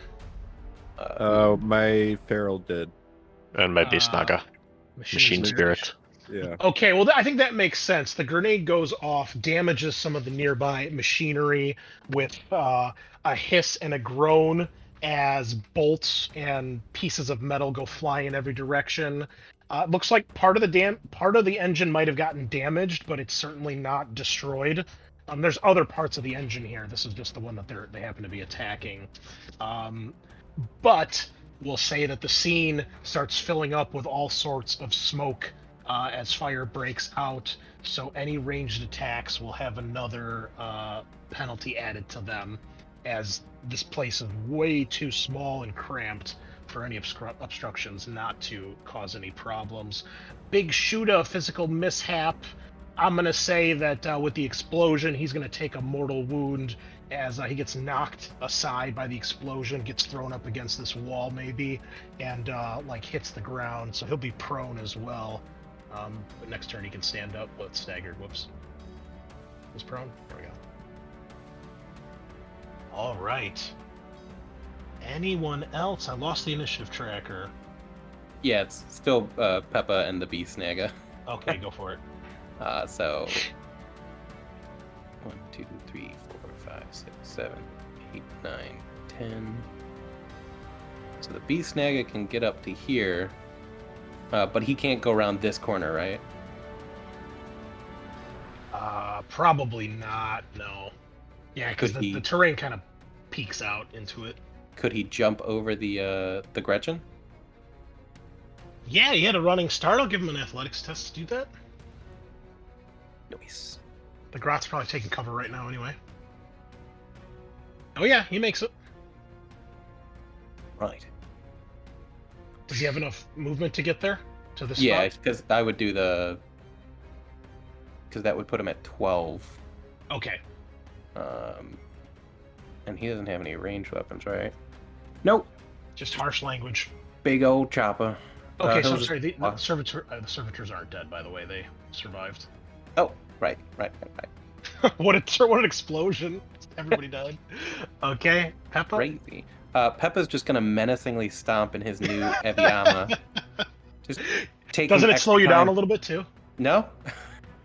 The Evi armor slowed me down by 1, but as soon as I put on the Mega armor, it gave me my movement back. Oh, okay. So he's gonna take extra time to raise his feet and stomp as loud as he can. Just 1, 2, 3, 4, 5, 6. Oh, you can't run or sprint while you're in cumbersome armor. That's what it is. Oh yeah. Okay. Let's see, but Yes, I can. I'll hear the clank. Can I take a look around and see if I see anything like blinking? You don't have to take a test. Yeah, you see, there's stuff blinking everywhere. Like bombs and stuff? No, not bombs, but like stuff on the monitors and control panels. Okay. If they have planted a bomb, you don't see one. Can't see it. Gotcha. Yeah. All right. Well, yeah, I don't see any enemies, so that's my turn. Okay, so now her minions are up. What's left of them? Fuckers killed all 3 of her bros right away. Well, she's gonna order the servitors to move forward here. So this one, let me get rid of the dead bodies here because they're taking up space. Combat servitor is actually, let's see. Yeah, he's gonna move forward and try to smash this orc who's on the ground. Going for the feral with its servo arm. DN5, he failed, huh? But you're prone, doesn't he get a bonus? -2 to defense. So your defense would be 1, and he rolled 3 successes, so he does hit. And you are taking 9 damage with 2 ED, AP3. Alright, 2 ED. And it's brutal. So that is 1 extra damage. Yep, 3 plus. So 10 damage, AP3 on the feral orc, Kyle. You still standing? Kyle? Oh, I'm so sorry. I was muted. Yeah, so I can't do determination since I have no shot, correct? Correct. Okay, so 10 is 4. So I am taking 4, which I am just barely standing. All right. And then the gun servitor is going to move forward here and open fire on the beast snagga. Your beast snagga with its heavy bolter. No. Yes. No. How's it feel, motherfucker? Well, it would feel bad if he wasn't about to take a initiative test to hopefully dodge. Full defense. As he dips and dives away with defense 4. All right, I had 3 successes. Indeed. Well, I'm gonna spend ruin to fucking do this. I got all this ruin right. I might as well use it for once. Yeah. There we go. 2 more. So I have a total of 2, 3, 4, 5, 6. What's your defense? 4. Okay, so I can shift once. Mm-hmm. So we'll roll 1 more damage here.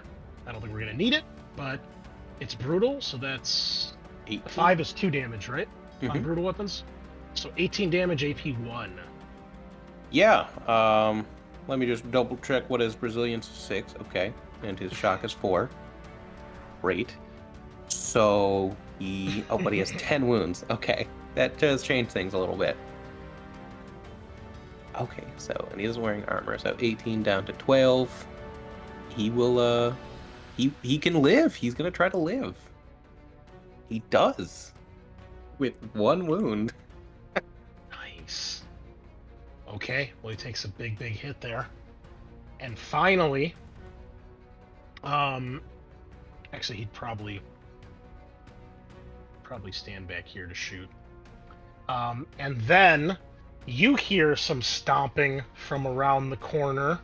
Oh. And you see grabbing the Psyker and pulling her out of harm's way, one of the Ogrins in full Enforcer armor with an Enforcer shield and a massive, what do you call it? What Power is the maul? other weapon? No, is it a power maul? Oh no, I'm sorry. He's got the fucking Grenadier Gauntlet. What? Well, this just got more dangerous. Yeah. He throws her back. He's like, "Out of the way, boss. I got this." And he aims that over at the shooter. And he's gonna try to lob a grenade over there with his, oh yeah, frag bomb. This works. Let me make sure I'm doing this right. These Ogren-sized grenade launchers are built to be incredibly stable and can be safely used as massive bludgeons without risking accidental detonations. Using the same simple firing mechanism as the Ripper gun, Bulgrins use Grenadier gauntlets to assault foes with mass explosives from behind impenetrable slab shield walls. Yeah, so he's gonna fire a grenade over there. Okay. Oh no, not more grenades. Yeah.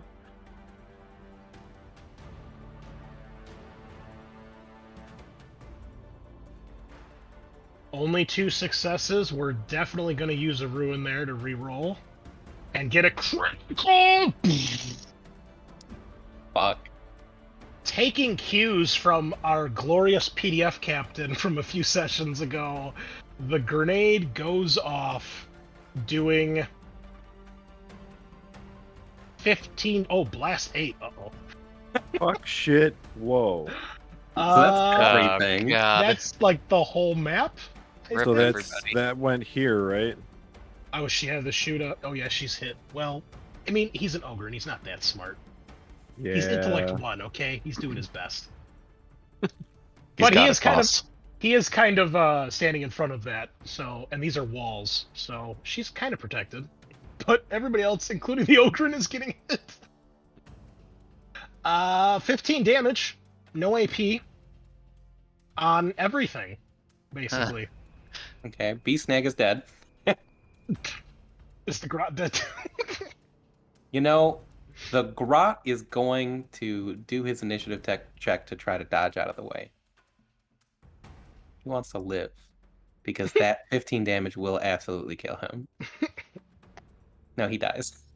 Oh my god, splat. No. I was going to name him and everything. It's the entire map. It's Almost. blast 8. Yeah. So I mean- it hits everybody. It actually literally hits every person on the map. Yes. So 15 to everybody. Yeah.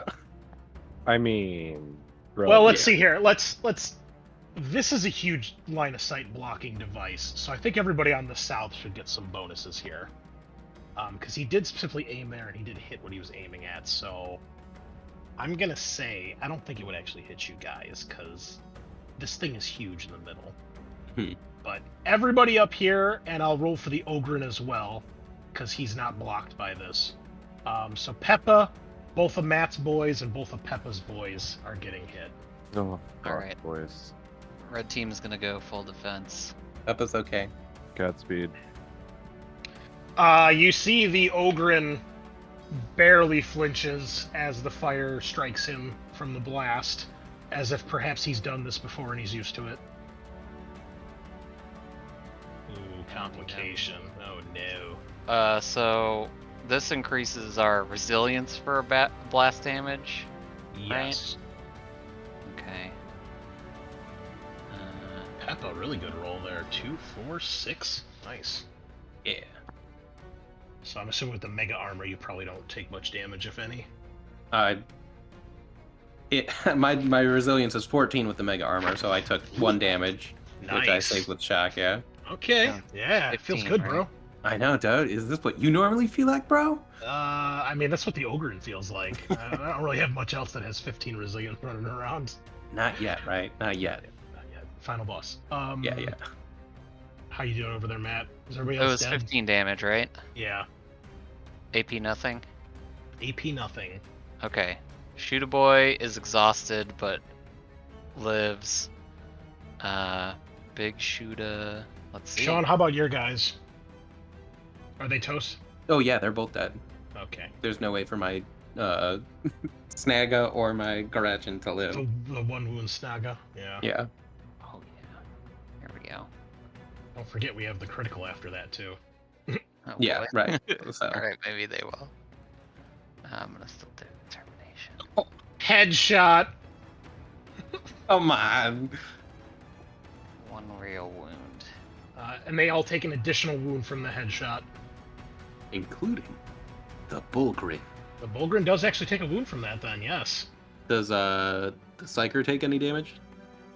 I'm gonna say no, because she's totally behind him and a wall. Mm-hmm. All right. Tough but fair. Tough but fair. She feels it though, that's for sure.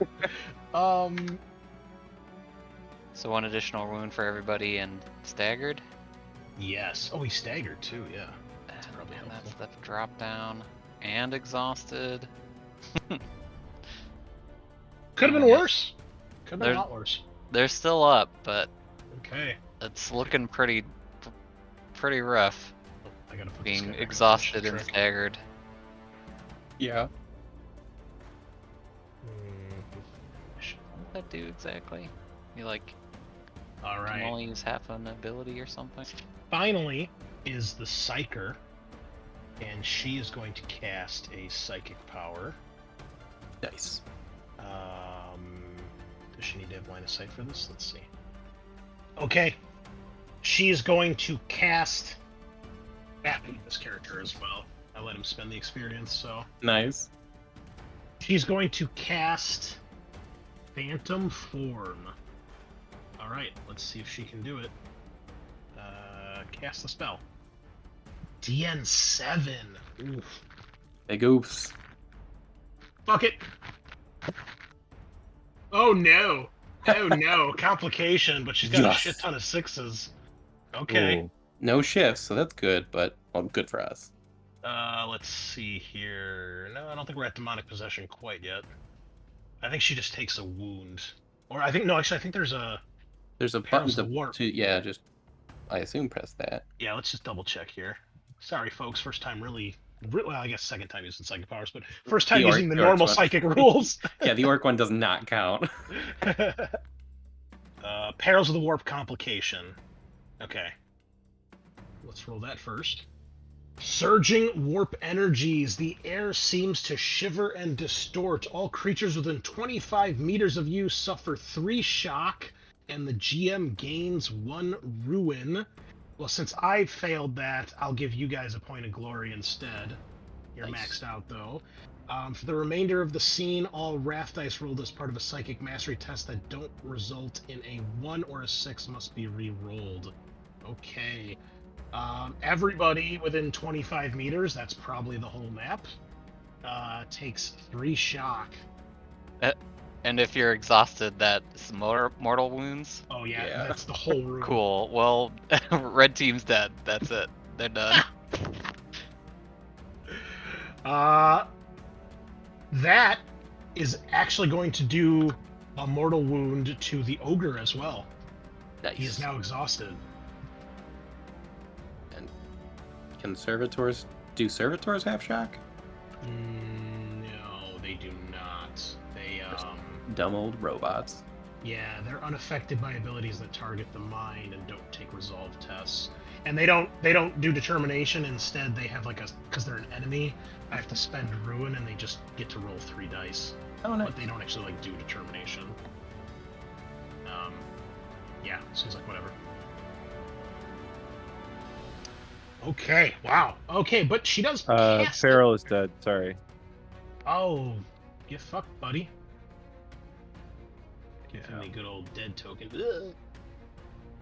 And apply phantom form.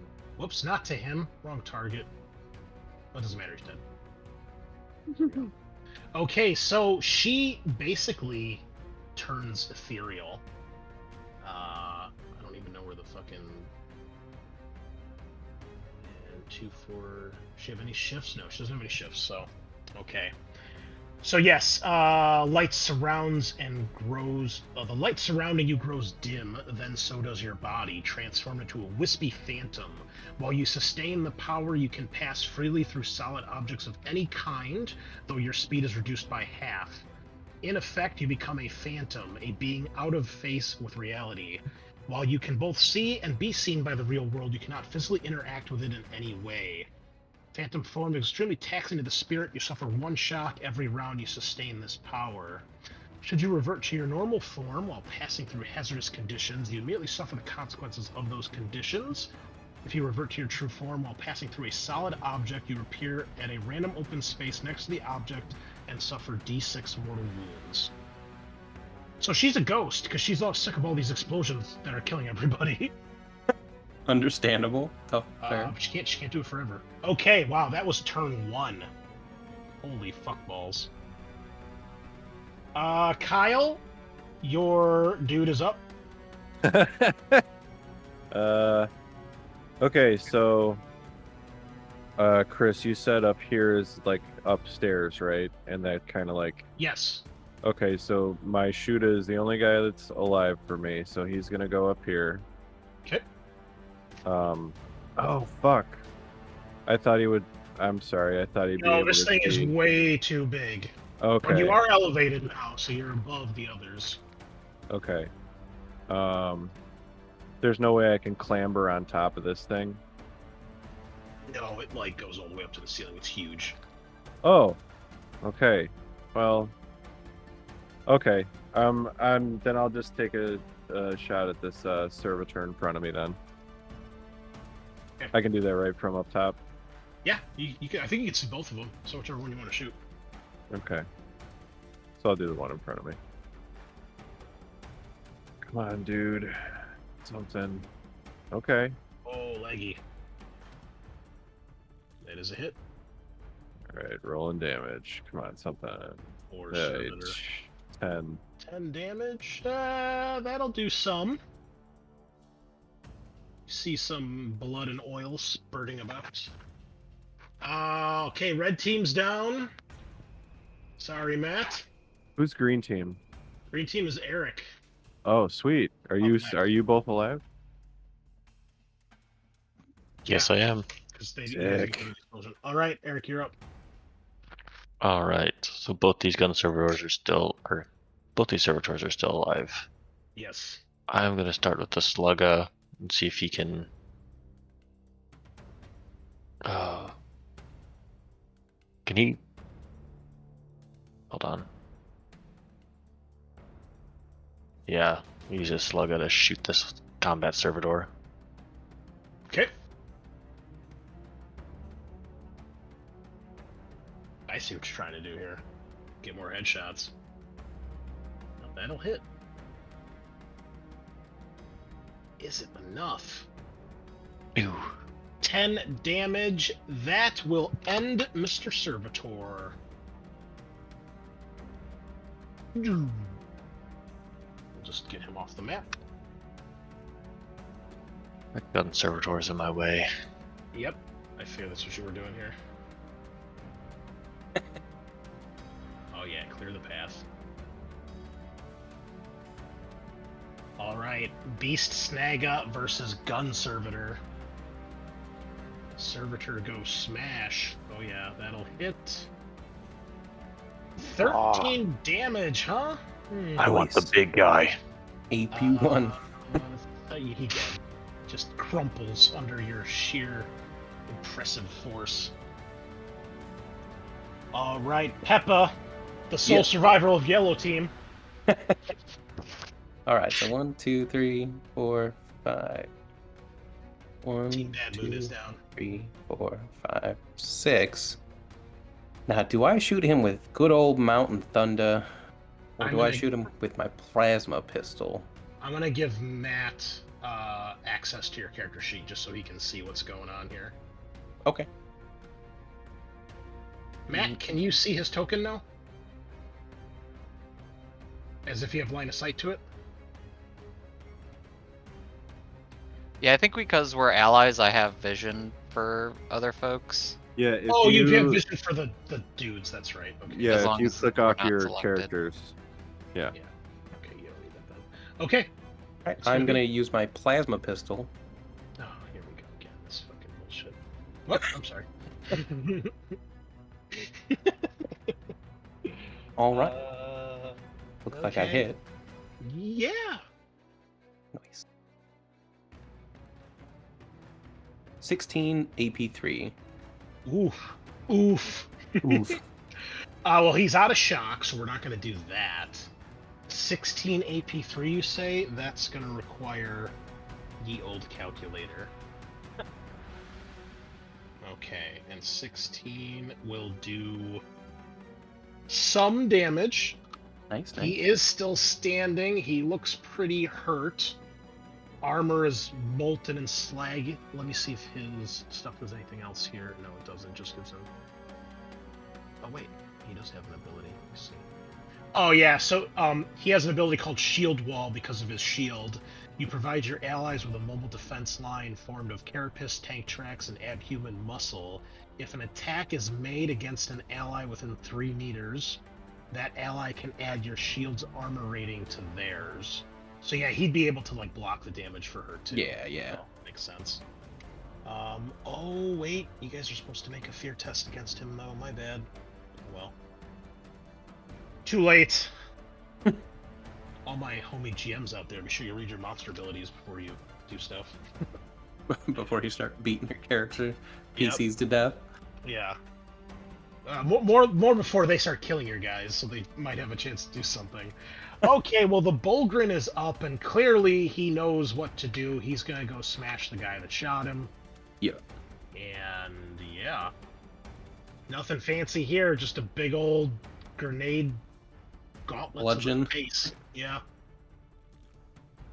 Smash. Okay, he does hit. Nice. He has 2 shifts. This doesn't do a tremendous amount of damage though, so I don't think it's gonna be much, but we'll see. We'll try. Ew. 11 damage, no AP. It just hits onto Peppa's shoulder, and he. I can't re-roll that with Wrath, can? Oh, I can. Wait. Okay, I don't know. Oh no, I'm sorry. It re-rolled my attack test. It didn't roll the damage. Okay, yeah, we have never been able to reroll. We've wasted so much wrath on hitting when we could have just done it on damage. Okay. Well, the Psyker is up. And let's see, what is she gonna do here?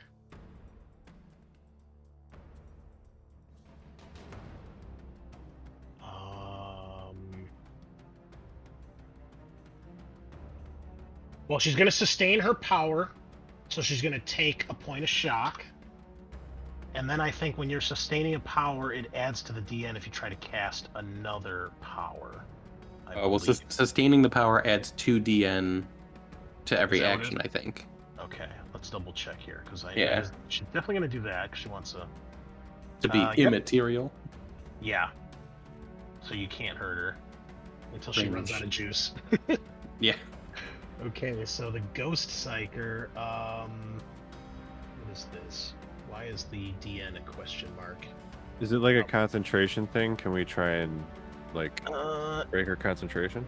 I don't know. Well, let's see.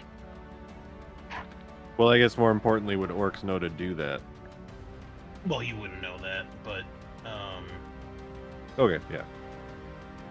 If you take damage, you do have to take a test. Oh. But. Well, she had a shock? No, not yet. Not yet, damn. If she was out of shock, she wouldn't be invisible anymore. Okay. All right. So, what does this do? Oh, yes. Okay. So, what the hell's your name? Peppa. Mm-hmm. You see, she literally ghosts through the wall here and emerges next to you. And she has this ethereal look. You know, she's kind of like Obi-Wan. She's that blue, ghostly, see-through, transparent color. Mm-hmm. And when she speaks, her voice has kind of this ghostly, ethereal tone to it. She says, "You're doomed here, Xenos. The mighty Adeptus Astartes are raiding your ship as we speak. None of you will live to see another day." And she's going to cast Life Leech. Oof. The air chills around you as you draw the life from your enemy in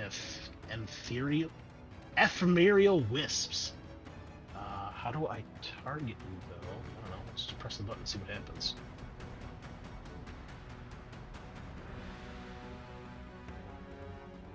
It probably rolls against your defense or something, or your willpower, I'm assuming. That's why it has a question mark. Okay, I have to re-roll the Wrath because of remember the perils that she had. I have to re-roll if it's not a 1 or a 6. Right.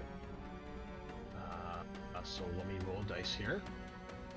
So she's got 2, 3, 4, 5, 6, 7 successes. So she has 2 shifts. And she'll do that to add +1 wound to this. Well, she only has 1 shift because she has 1 6. Oh, you're right. I'm sorry. I'm thinking successes. I'm dumb. Right. Okay, so it adds +1 shock. And then what does this actually do? I gotta switch between 2 pages here. The target suffers 1d6 shock and 1d3 wounds. You heal an amount of shock and wounds equal to half the amount inflicted on the target. Well, she is slightly wounded, so yeah, she's gonna do that. Okay, so here's the shock. 6 shock. Okay. And 1 wound. So I just took 6 wounds. And she would regain half that. Well, she's only missing 2 wounds, so she's back to full health. And more importantly, she's not wounded anymore. Your fiendish Xenos contraptions won't save you here. Next up, back to the top of the round. Peppa, not you. Kyle, shoot a boy. Okay. So Chris, I was gonna ask, can this shooter vault over the railing and try and land on the Feral's dead body? Yeah, give me an athletics test. DN3. Okay. Chris, did you add +2 DN to the attack for maintaining the psychic power? Let me check. Well, look, I'm not sure. What's your defense? 3. And she was wounded, so I'm assuming that's why the DN was 4. So no, I did not. So we need to spend some ruin there, I think. Yeah, because she has 2, 3, 4, 5, 6. No, she would have had enough, but I wouldn't have been able to shift. So you would have taken 7 shot because I had shifted, but I wouldn't be able to shift. So it'd still be, she'd have 6 successes, which would be enough. She wouldn't have any shifts though, so you would take 6 shock and 1 wound. Okay. So then I'm down. All right. Okay. Okay, you passed the athletics test. What are you gonna do? Okay, so I can jump down on that guy. Yep. So I just have to do this for the map's sake. Yeah. And then am I able to continue? But you can't get past the beast snag. He's blocking the path. Oh, you fat bastard. You can go this way though, around over the stairs if you have movement left, and go around. Okay, so that was. I mean, so you'd start here, so that'd be 1. And go from Okay. there. 2. Oh, I can see from here. Yeah, go for it. Yeah. So I will shoot at the Ogren. All right. Yeah, you can't really see much other than the Bulgrin. back of the Ogren. Yeah. Any bonuses? Is he a big boy? He is large. You get +1. Okay. We'll assume you won't hit Peppa here, even if you fail, because he's so big. Also, you can't even see Peppa from where you're standing, so it wouldn't make sense that you could hit him. Not that your shooter would do anything to a dude in mega armor. Right. Even if you rolled like a 6, Yeah. it unfortunately would not work. Oh. Okay. Lots of hits. You got him. No. Oh, I Oh did? wait, DN7? No. Why is he Oh, yeah. DN7? Because his shield gives him a huge defense. But would that only be from the front? Sean, I don't know. It's a monster. Yeah, I know. Get the fuck out of here. You missed, okay? He's a big monster. Does that mean He doesn't have any wrath, does he? No. Okay, yeah. Well, Do you want to glory I'll it? We have full glory, right? Yeah. I'll Yeah, throw you missed glory. Burn that glory. That is 6. Not enough. Yeah. All right. Okay, moving right along. Eric. Alright. Beast Naga. Gonna run in. Big chop at his head. I'm gonna spend a point of ruin to interrupt here. Ogren's gonna try to smash you instead. Thinking that you don't have metal armor, maybe you're squishier. Deep to boss low. No, not that. Fucking do a melee test, you idiot. Why is it? It's reverting to ballistic skill. thinks it's a gun. Oh, I guess I should have made a melee profile for this fucking thing, huh? Okay, we'll just do a melee attack. Alright. Squish. Oh, I didn't target the guy. What's the defense of the Snagga? Defense 2. Okay, he hits you with 5 successes, and it does 11 damage with 3 ED.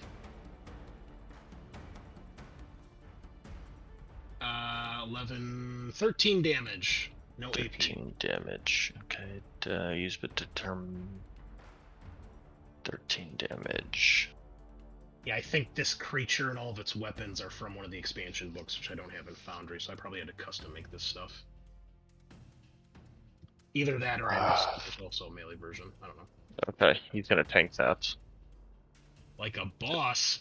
Bing. Just take the hit. Okay. Alright, you may go. Okay, so he gets +1 for large and +1 for charging.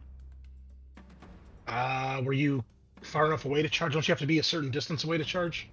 You just have to move 4 meters. Oh, then no, you'll move 3 meters. Damn. Okay. And no, you can't move back and forth. Well, what if I do this? Does that count? What if I do a little side shuffle? Alright, you do hit him though. Just barely. Yeah. I think he's going to... No, he wants to act next turn. He'll take the hit. We'll see what you got. Alright, how much? 13 minus 1. That is not enough.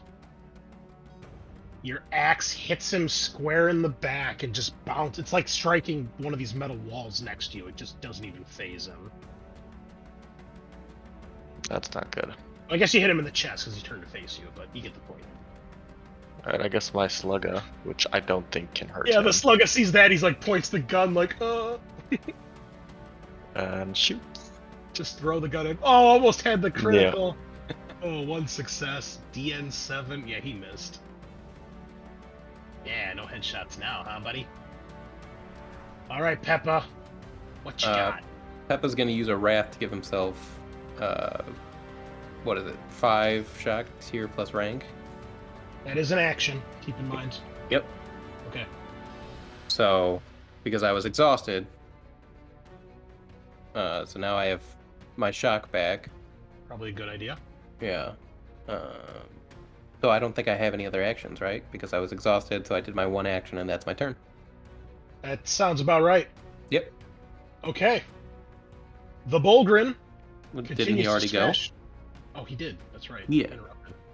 Well, he sits there and laughs then. However, the Psyker, first of all, she's going to take a shock. And then she's going to... What does this do? She is... Okay, she's going to use an ability called Mental Force. Oh, no, I'm sorry, that's not it. Not Mental Force. Compel. Yeah, she's going to cast Compel. You implant a simple command in the mind of a nearby creature. This command must be short, consisting of a single action, simple and obvious, but can otherwise overcome the given creature's own interests or base instincts. And the creature must pass a DN4 willpower test or is compelled to obey. She's going to cast this on the Beast Snagga. And let's add the extra DN. It was 2 DN, right, Sean? Yeah. 5. She will ruin that to try to get the 7. And she's got to re-roll the Wrath dice because of the Perils of the Warp from earlier. Another 5. Okay. So it's the same thing. She has 1. She has 0 shift. 2, 3. Okay. So Snagga, you need to take a willpower test at DN4. Otherwise, this will affect you.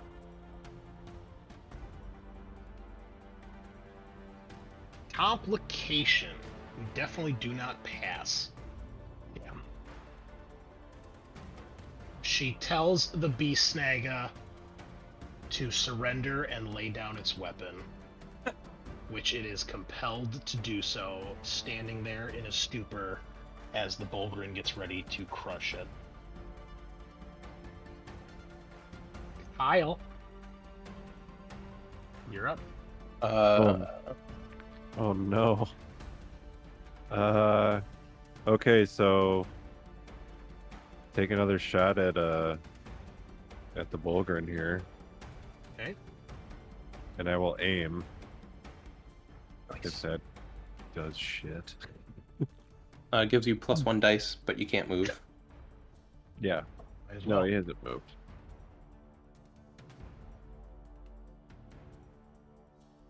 Alright, and +1 because he's large, correct? Yes. Okay. And +1 because of Wah weapon. Sheesh. Okay. We determine the wall weapon rolls the extra dice when you attack? I don't remember. I think we determined it didn't. Alright, go for it. Fuck. Complication, but you Damn. do have... Oh, that's a decent roll, Nope. too, but not enough. Bro, a glory, bro. Yeah. Alright, 1 glory. Yeah. Nope. Fuck all Damn. shit. Complication. Complication. Out of ammo. Yeah. Out of ammo. There you go. It's like the most common one. I think it's like on a 30 or less, or 20 or less, something like that. Alright. What's he got? Eric. Shit. Can I pick up my weapon? How long has it compelled me? Well, she told you to surrender, so that's what you're doing right now. Okay. I think can I- this lasts for a turn. I'll let you make another DN4 willpower test, try to break it. Okay. Nope. Yeah. He stands there waiting for death.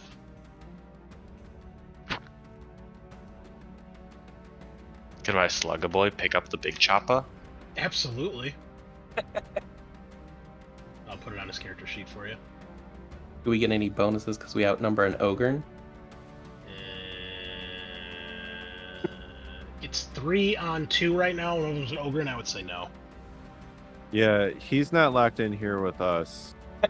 We're locked in here with him. Yeah. He's Most hurt, of our though. orc weapons just cannot hurt him.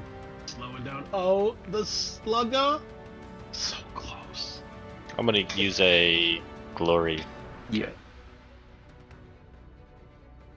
Oh, so We're so close. close. 6, but he still just can't get past him. Also, what's this effect on you? Oh, you're not staggered anymore. Oh no, that's exhausted. My bad. Peppa. Peppa's going to do a multi-action where he injects himself with a bunch of 23 flavors to heal, Okay. and then he's going to shoot the Bulgrin in the face. Okay. I mean, it's more like shooting him in the back of the head because he's ready to smash the beast snaga. He gave up on you. Yeah. You're too tough to crack. Okay. That ought to do it. Yeah. And I will throw a glory just to see if I can get a, an extra. Yeah. Oh, should have had him interrupt. Whoops. So that's 8, and I can shift one of those, so I get 2 wounds back. Okay. And then I will aim for the Bulgrin's face. Gonna shoot him in the face. Application. Nice. Damn. Look at all those successes, though. 12 successes.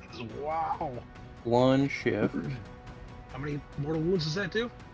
None, D6? because it's not supercharged automatically. It's fucking garbage. But his DN went up by 2 because I aimed for his head. So I get 4 extra dice for my damage. Oh boy. So this. Mm-mm-mm. So I should be rolling 8 damage dice. No, it only rolled 2. Well, how much damage does that do? Because 16 AP3. yeah, he's only got 2 wounds left. So Okay. that will finally put him down. Blech. He crashes to the ground, leaving you and the Psyker. She takes next, Yumi. a point of shock. She says, I might die here, but you're going first. And she's going to cast Smite. Oh, okay. Kind of rude. Critical Oh boy. with 9 successes. I'm gonna spend a point of ruin here. She's gonna go all out. Well, it should be 2D and higher, right? Oh yeah, it should be. 5.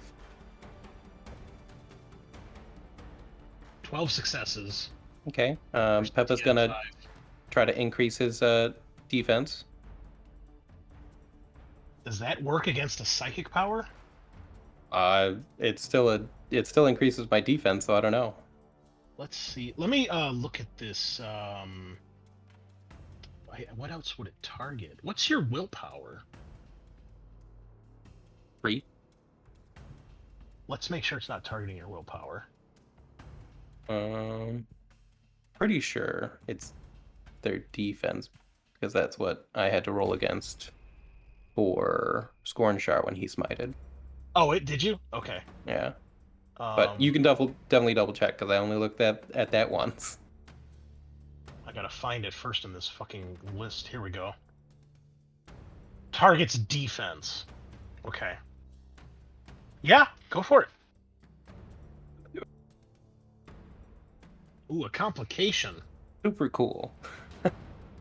But my defense is now 3, so that's 4, 5, 6. Defense 6. Defense 6, huh? Okay. Physical mishap. Okay. Alright, well first off, let's resolve this. So you are defense 6, she has 12 successes. So then it would go defense 8 because of the maintaining her immaterial thing. Okay, so she still passes. 2, 4, 6, 8. So she still has 2 shifts. Which is not enough to do anything here. So she's gonna roll damage. 3 mortal wounds. Okay. Don't like that. You concentrate destructive power through the lens of your will, summoning lethal bolts of raw psychic energy that blast your enemies into ash. If successful, they take D3 mortal wounds. And then you can boost it if you have enough shifts. Man, good thing you did that. She had 3 shifts. She would have gotten another wound. Well, just 1 wound. Yeah. Bad. So, at this point, you guys have killed all the enemies except her. She is still in her psychic ghost form, but you can see that she cannot keep this up forever. She's kind of like hovering slightly off the ground. She's phasing through walls, and none of your weapons seem to be able to do anything to her. So, I mean, Eric, it would be your turn for your remaining guys here if they want to try something. The Beast Snagger is no longer compelled. Okay, he's gonna grab his axe back and I guess do the only thing that a Beast Snagger wouldn't think to do, and just kind of. Okay. Yeah, you swing at her, it goes right through her, and it clangs into the wall on the side. And then he's just gonna like basically roar at her in anger. Makes sense. How about the Slugger Boy? I don't know, pump a couple shots into it and see if shooting does different. Alright, same thing. Yeah. He shoots at her, bullets pinging off the walls. Who's next? Oh, Kyle's guy. We've passed him, but yeah. Your shooter is there, but I don't know what he's gonna do. I mean, you can see them piling onto her, and they're not able to do anything. Am I able to get through then? Finally? Yeah. Okay. I didn't delete him because that would remove you from the initiative track. So. Oh, gotcha. Yeah, I don't think he would have seen that they tried to shoot her, but he can kind of see that everybody's engaged right now. Yeah. So he'll just stand and be ready to take aim. Peppa, do you do or say anything? Yeah, can I do a narrative declaration? Sure. Just as all the guys have died, more orcs start to pile in, and we just start a wah chant. And the collective power of our psychic Wah eventually breaks her out of her psychic power. Mumbo jumbo. That would probably take a little time to get more guys down here. I like it though. I'll tell you what. We'll say it won't happen until next turn, so she'll have another turn here to try to do something. Sure. And then enough boys start to show up. So she can see more orcs pouring through, and it looks like she's determined to try to take you down, Peppa. As that is really the only thing that I think she has going for her at this point. I think she's gonna cast a Life Leech one more time on you. Okay. That seems to be a pretty good one. Or would she just do Smite? Oh shit. She'll do the Smite. She'll go all out here. Okay. I think narratively it makes sense. She's surrounded. She knows that she's probably going to die if she doesn't pull this off. Well, she knows she's going to die either way. She's going to unshackle completely and go... Transcendent. Transcendent. Fully opening her mind to the warp, channeling the raw energy of the Immaterium. With extreme risk, you see energy just cascading into her body, and she begins to glow even more. So she adds wrath dice equal to her rank or tier, whichever is higher. Well, she is tier 3, rank 3. So she's going to roll. Wow, okay. Fuck it. Gonna go hard. YOLO, as they say, right? Yeah, I guess. Okay, so there's 2dn because she's... Oh wait, let me give her a shock damage first from her other power. You can see the mental strain on her, Peppa. She's breathing heavily. However, she goes all out here. And... Oh, what does this do? Oh no, she wouldn't. I was gonna say she has a force staff, but it's fucking garbage. That is not a force weapon game. Come on. These things can insta-kill people. Okay. So she got the +2 DN from her spell. And she gets... How do I add extra damage? Oh, here we go. Wrath dice. Mm-hmm. Unlimited power! Ew. Well, we got 2 ruin left. And you gotta reroll all 4 of those wrath die. Yeah, so let's do that first, I guess. Well, let me see. How would this work? What reroll comes first is the real question here. Probably the one you're forced to do, right? I would assume. Okay, wrath dice. Is there a way that I can... No. Okay, we'll just do this. Okay, so 2 successes, 2 failures. Okay, so ignore the wrath dice in this roll. Oh, it's saying no more wrath because she's a hero. Hold on. Or a character. Alright, do that again.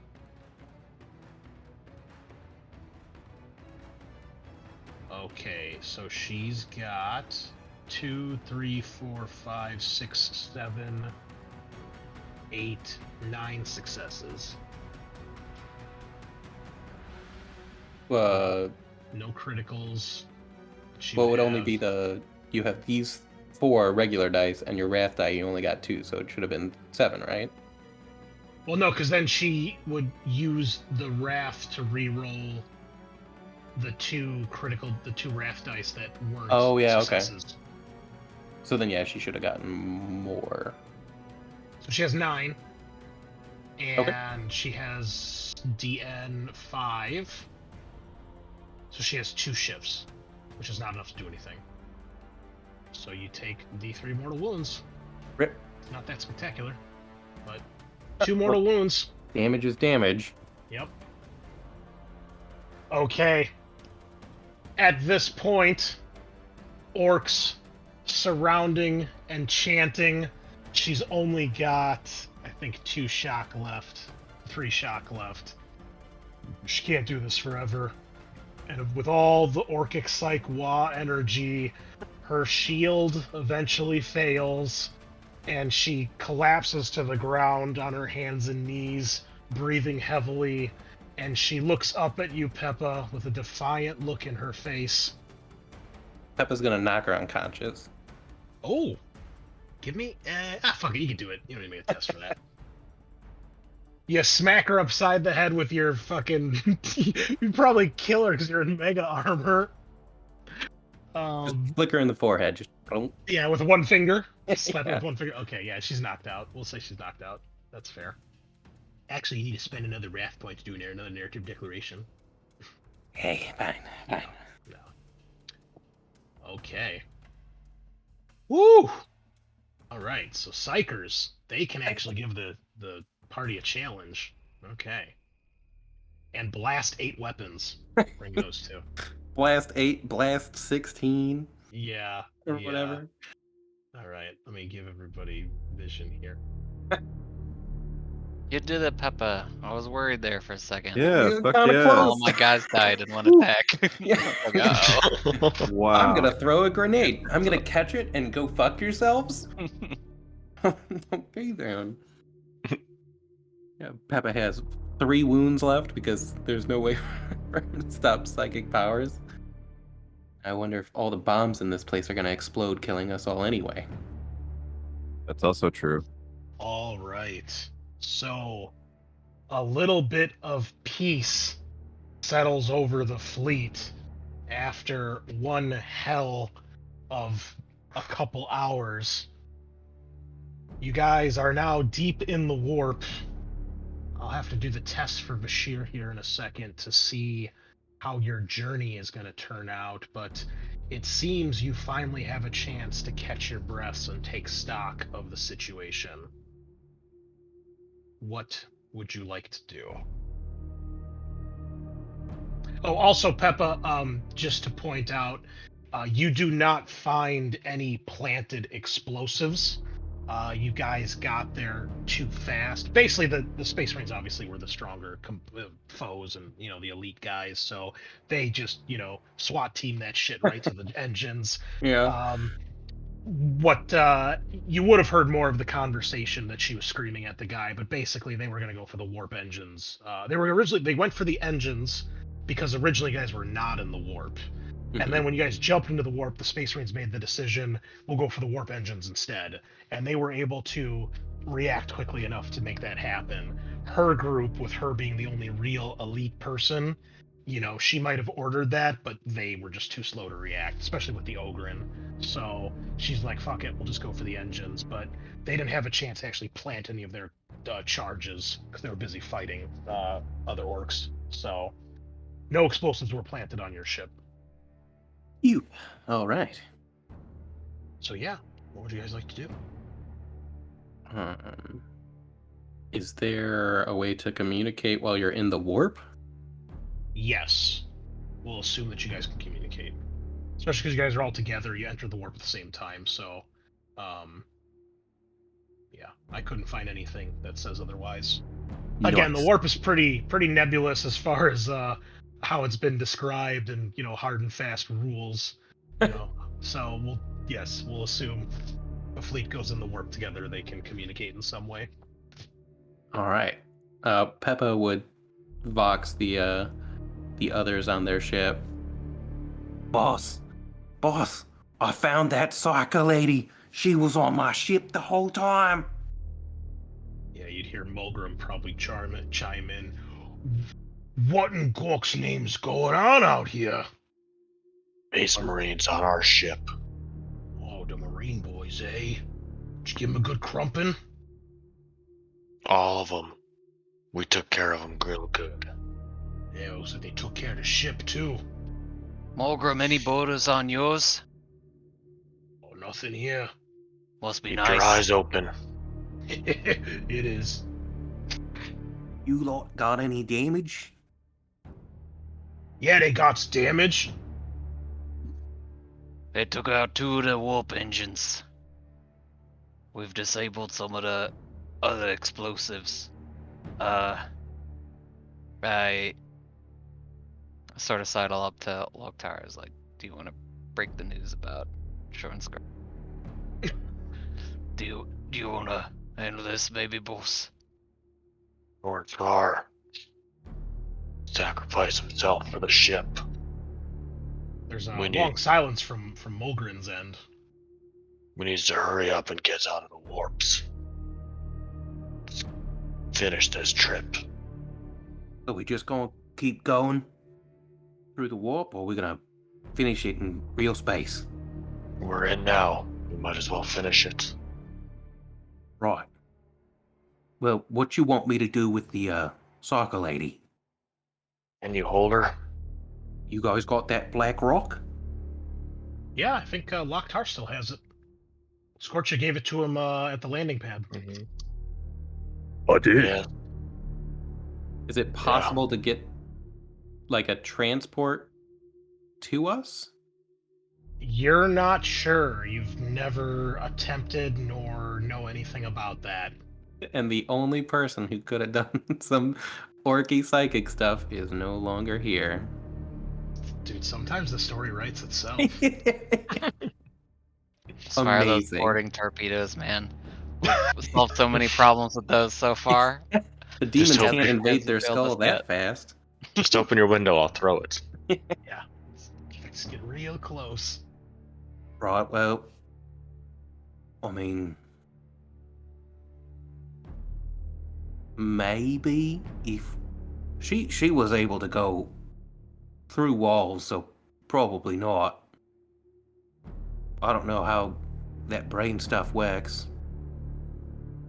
Keep in mind, you do have the navigator you can always speak to about psychic stuff if you are clever enough to remember that.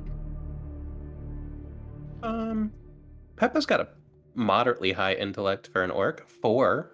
I mean, you all have navigators on your ship, but we're just using Krotar because he's the master navigator, and rather than rolling all the tests for all 3 ships, we're just going to do him. But you all, because you have Imperial ships, you would have navigators, and we'll assume the other 2 are not nearly as elite as Krotar was. Mhm. So we'll assume that they fall in line really quickly. Right. We can, ask one of them what to do with a unruly psyker in the warp to prevent us all from being dead in the warp, right? What if you just got a real drunk? Just completely sloshed. I could probably keep a comatose for a few weeks, but, don't know what'll happen with psychic powers and all that. I'm willing to give it a shot, though. You guys? Talk to your navigator, see if there's anything else we can do. Yeah. Let's see how long this trip's gonna take us. Okay. Well, you get in touch with Vashir, who probably would have gotten in touch with you really quickly to be like, what the fuck is going on? And he says, well, we need to roll for his getting through the warp here. I know we started last time. I'm pretty sure you guys had a stable warp route, if I recall. And I think he began the translation. I believe he was able to see the light of the Astronomicon as well. So we need to steer the vessel at this point. So we're at step 6 here. So it's a DN5 piloting test. You had a stable warp route, which gives him +1. And he saw the Astronomicon, which that was for charting the course. And he charted successfully, which gives you another +1. So he's got +2 to steering the vessel. However, the DN goes up by +2 for each engine destroyed. So we're up to DN 9. And he has 2 bonus dice. And this is a piloting test. Oof. That's fun. Okay, so +4 DN. So 5, 6, 7, 8, 9. Okay. And he's got 2 bonus. He's only got 8 dice for this. Ew. Oh, he's doing the piloting test, or is that It all has to be done by the Psyker. Okay. Because That's the way it's described is once you're in the warp, they're basically looking with their warp vision, so they're steering. Basically, they're telling the helmsman like where to go, but in essence, they're the ones steering because they see like, oh, there's a warp reef coming up, like turn, that sort of thing, in very basic terms. Mhm. So, for all intents and purposes, it has to be done by the navigator. Great. Gotcha. Yeah, I only got to Or roll that n- one It's time a when we critical with came out of it. Wow. 10 successes. An absolute king. He deserves a raise. Okay. So the duration of the journey is going to be reduced by a quarter, and you only have to take one warp encounters at a -10, and he gets +1 to exiting the warp. So we'll do our warp encounter roll now. Someone roll me a D100 -10. I can roll. That's fine. Not everybody at once. I'll throw it up there. Ew. 88 Yeah. -10, 78. Okay. Etheric Reef. The ship suffers 2d6 points of hull integrity, ignoring void shields. If the ship's Geller field is operational, reduce the damage by 2. If the ship's Geller field is offline, the damage is increased to 8d6. Well, luckily they're still online, so every ship is going to take 2d6 points of hull integrity and -2 because the Geller fields are up. So captains, roll for your ships. I'll roll for Mulgrim's. So 2d6 -2. We're at 45. Okay, so 7 down to 5. I rolled 5, so only 3 damage to the Rex Machina. Vindicator's taking a bit. However, the Rex Machina is still a little messed up. It's at 40 out of 65. Oh. Also, it is worth noting, you guys have access to the Rex Machina character sheet, correct? In your fleet folder? I think so, yeah. Yeah. It is worth noting, it took a tremendous amount of morale and crew damage when you guys took it over. You guys can look in its notes section and see it has a lot of negative modifiers going on right now. Like all of its leadership tests, bliss skill tests have increased DN. Travel time has increased. Boarding actions, hit and run, fighting fires, and emergency repairs have negatives. Its maneuverability has been reduced. The ship, the morale and the crew are pretty fucked up, and the ship has taken, it's almost at half health.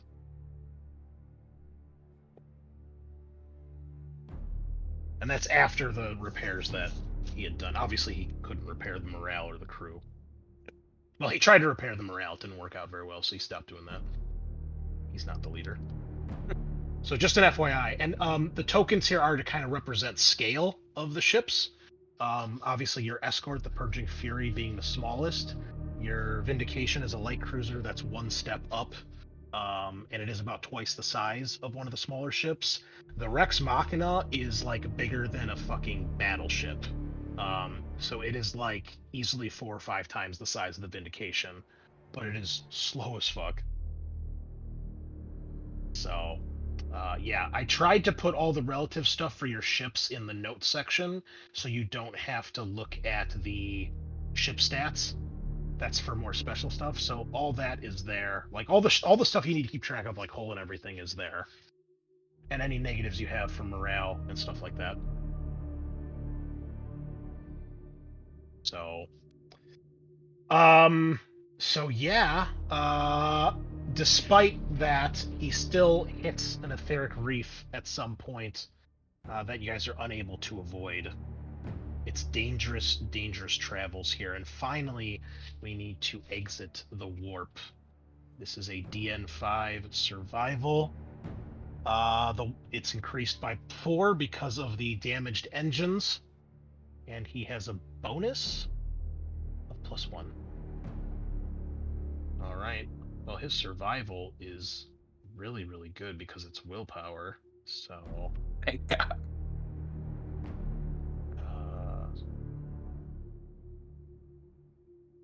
So this is DN 5, 6, 9. Okay, he's got 12 dice. Not enough. 8 successes. Glory? He can use glory. I know you guys don't have 7, but I know you have at least 1. So.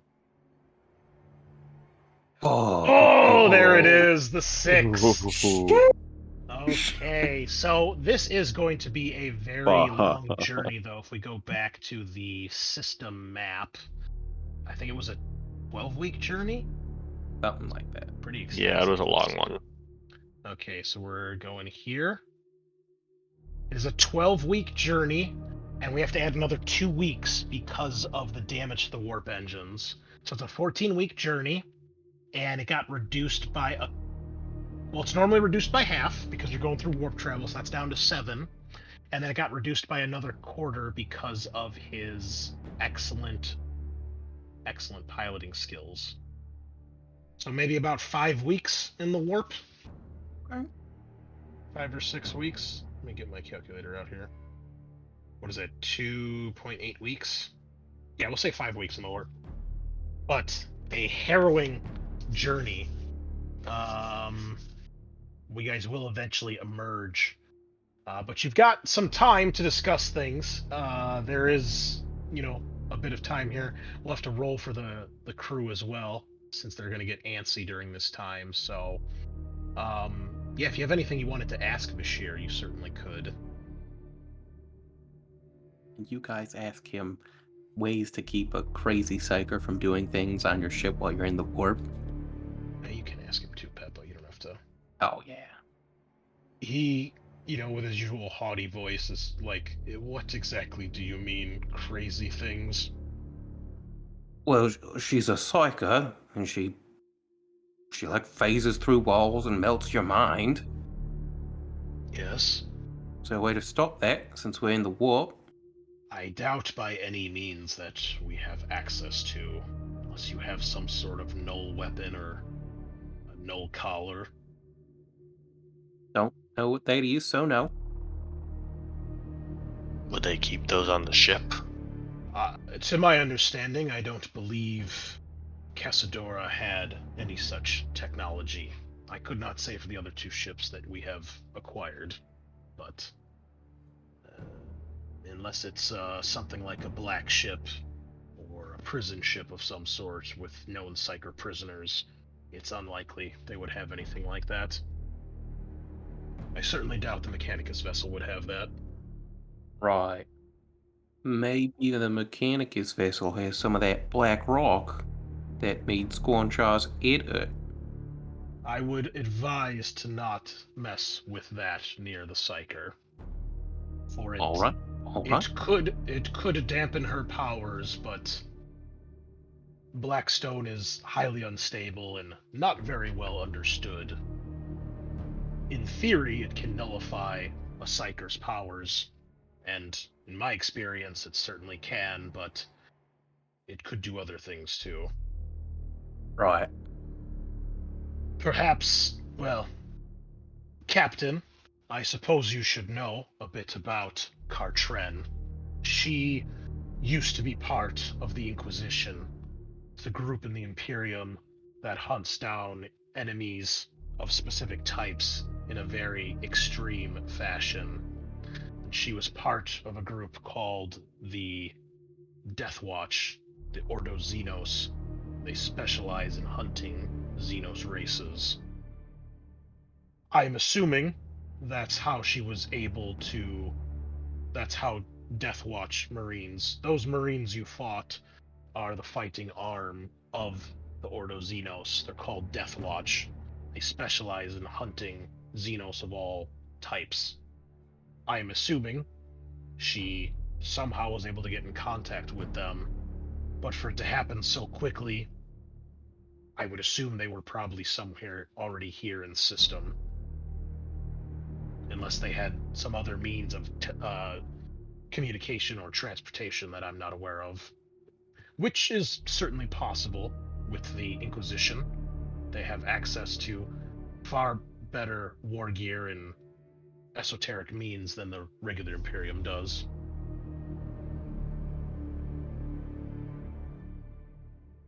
You're saying there could be more out here. It's possible, but I do find it strange that only a single squad attacked us. And to my understanding, they would usually operate in a larger group, perhaps have more than one vessel. So maybe this was a desperation, some sort of gambit attack to try to stop us. But yes, I'm not sure. I don't know much beyond that. Just a few things I was able to learn from her over the years. You'll never convince her to join us. I can tell you that. She's only going to be a danger to this journey. Though she may have information that could be valuable, but getting it from her might also prove difficult.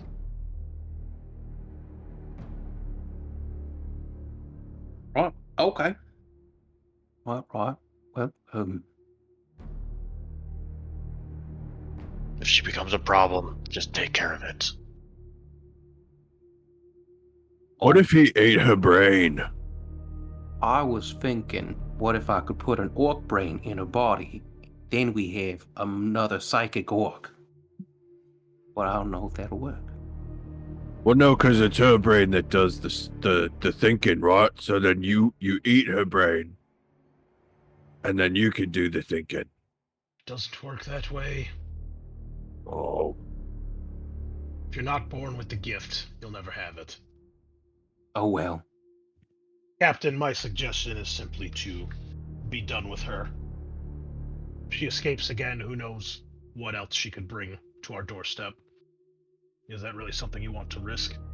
If any more of those explosions had gone off, this ship would be adrift, possibly for the rest of our lives. We're lucky it wasn't worse. You've seen what can happen when things go wrong here in the warp. Right. Should take care of it now, before we don't have a chance to. One Yumi shouldn't be causing us so much problems. Right. Anything else you wish to ask him or discuss with him? No, I think Peppa's good. What about amongst each other during this journey? Anything you guys wish to discuss or plan or contemplate? What are we gonna do when we get to where we're going? We's gonna fight.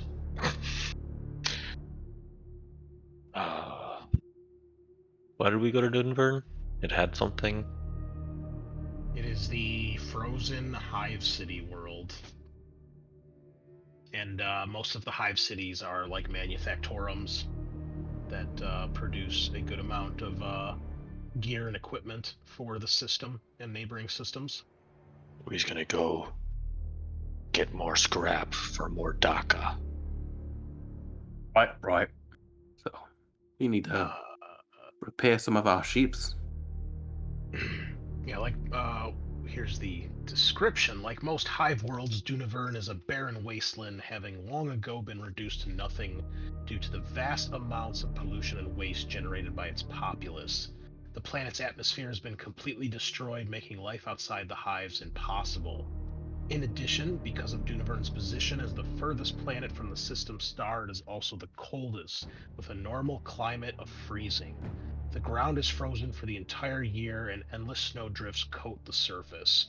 17 massive hive cities are spread across its surface, each housing millions or billions of Imperial citizens. Attached to each hive city is a massive manufactorum, where the shipments of refined material are delivered from Moriark. The citizens of this world work day and night crafting arms, armor, and equipment for the Imperium. Much of this goes to arming the Astra Militarum Regiment, the Corbin Lava Rats, currently stationed on Moriark, or to equip the planetary defense forces of the other planets in the system. Despite all it produces, Dunavern is no forge world and lacks the facilities or skilled personnel to manufacture vehicles. Because of this, any heavy armor, artillery, or transports that are required must be imported from other systems. One final quirk of the climate here is the drastic changes of temperature between night and day.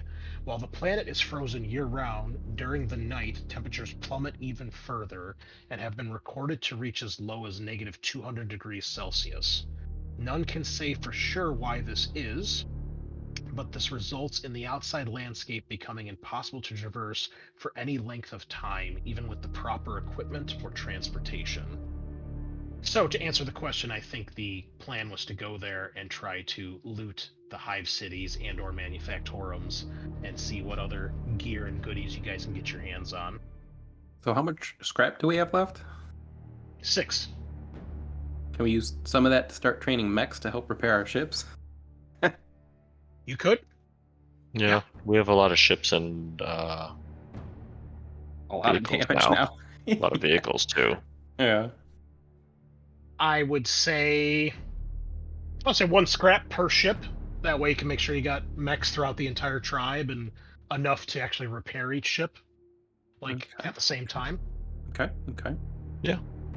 Actually, wait, hold on. I've got actually rules here. 1 scrap plus 1 per 1,000 orcs in the tribe. You currently have 6,000-ish orcs.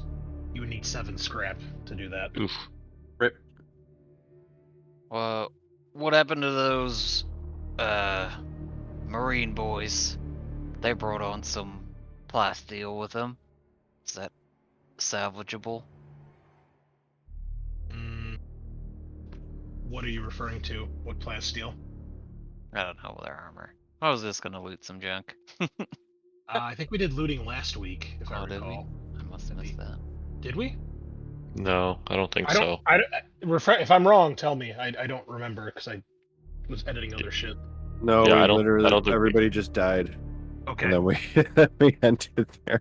All right. Well, let's do a few little bookkeeping things here, and then we'll call it for tonight since we got a late start tonight, so we'll play just a little bit longer here.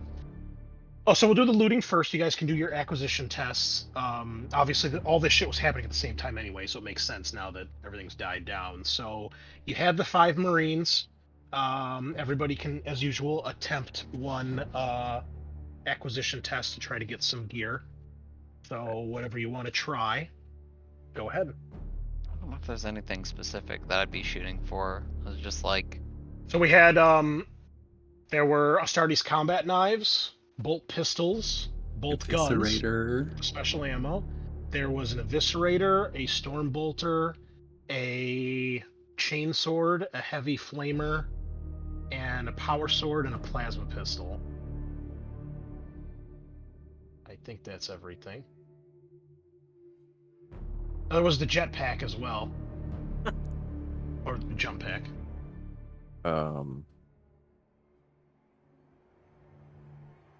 And 1 Space Marine severed hand. There's probably a lot of severed Space Marine pieces. It's true. Yeah, There's we lots turned of him into Anakin Skywalker. You did fuck him up pretty hard, man. Yeah, so any of that stuff you guys want, you can try to get. okay. Loktar, anything you want to try to get? And you can Yeah, also just use your acquisition the boss test for first. something else other than what's on the Space Marines. So you can do 1 acquisition test a session. So if there's something else you want to try to get now's the time.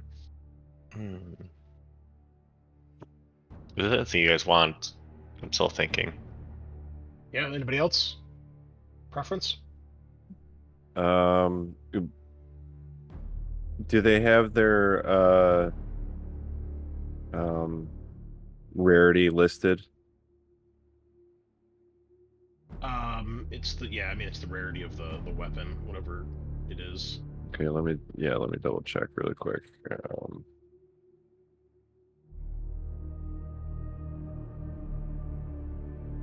Let me go back to this map for a minute so you guys can enjoy the psychoticness of the warp. Okay. Enjoy the madness. Are Space Marine power swords and chain swords better than the ones on the list? No, they're the same as in the list. Okay. The only thing like unique Astartes is the combat knife. That's an Astartes combat knife versus, regular knife. I think I may have to try for.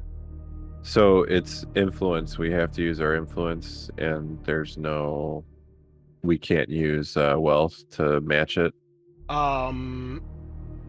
Like you have to succeed. I don't think we allowed wealth on. I can't remember if we actually allowed wealth or not. Not I on think the last looting. couple times we haven't. Oh yeah, not for looting. Yeah, not for That's looting. what it is. Okay. Shit. All right. Well.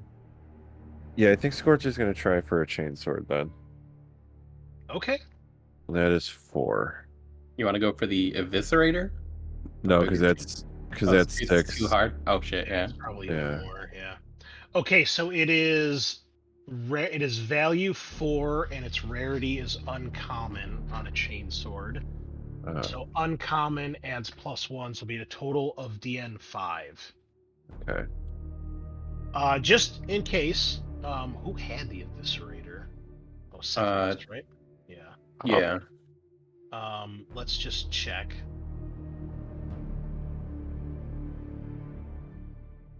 The eviscerator is value 6 rare, so it would be DN 8 to get the eviscerator. Yeah, so that's super far out for me. Okay. So I'm gonna stick to the chainsword. All right, DN 6. I'm sorry, 5. Oof. Got a critical? Nope. You don't have any wrath left, do you? I do not. I mean, I Okay. could throw glory at it for. Well, no, that's a waste. I'm not gonna do that to you boys. Anyway, Did you achieve your objective this mission? I did not. Right. I did not get teeth. Big rip. Yeah, if the guy didn't get blown up to chunks, the possessed mortal, maybe there would have been some orc teeth in there somewhere. Well, in that case, no chainsword for you. Yeah, that's Next. okay. Now, you don't have to get anything if there's nothing you currently want, but if you want to, now's the time. Can Peppa try to snag that ogre like massive shield he had? The slab shield? Yeah. Let me get his stats here and see. Okay, the slab shield is rare. I'm sorry, not rare.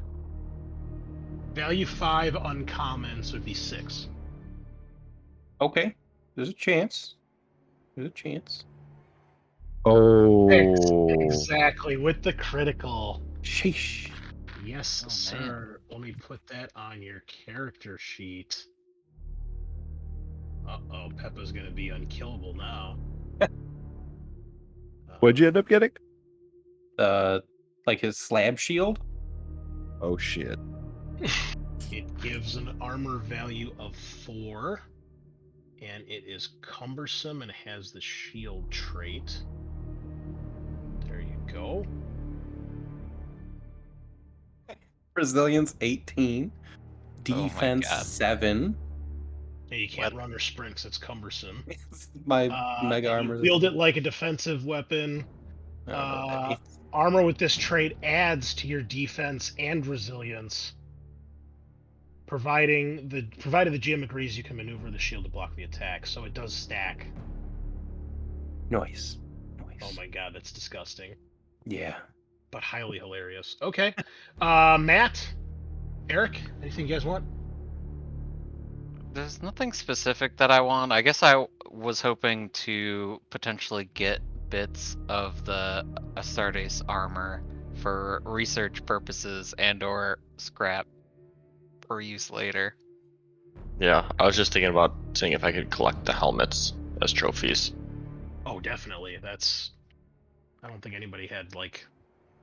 There were a couple headshots. I think the Space Wolf's helmet's probably damaged a bit, but I think their heads are mostly intact.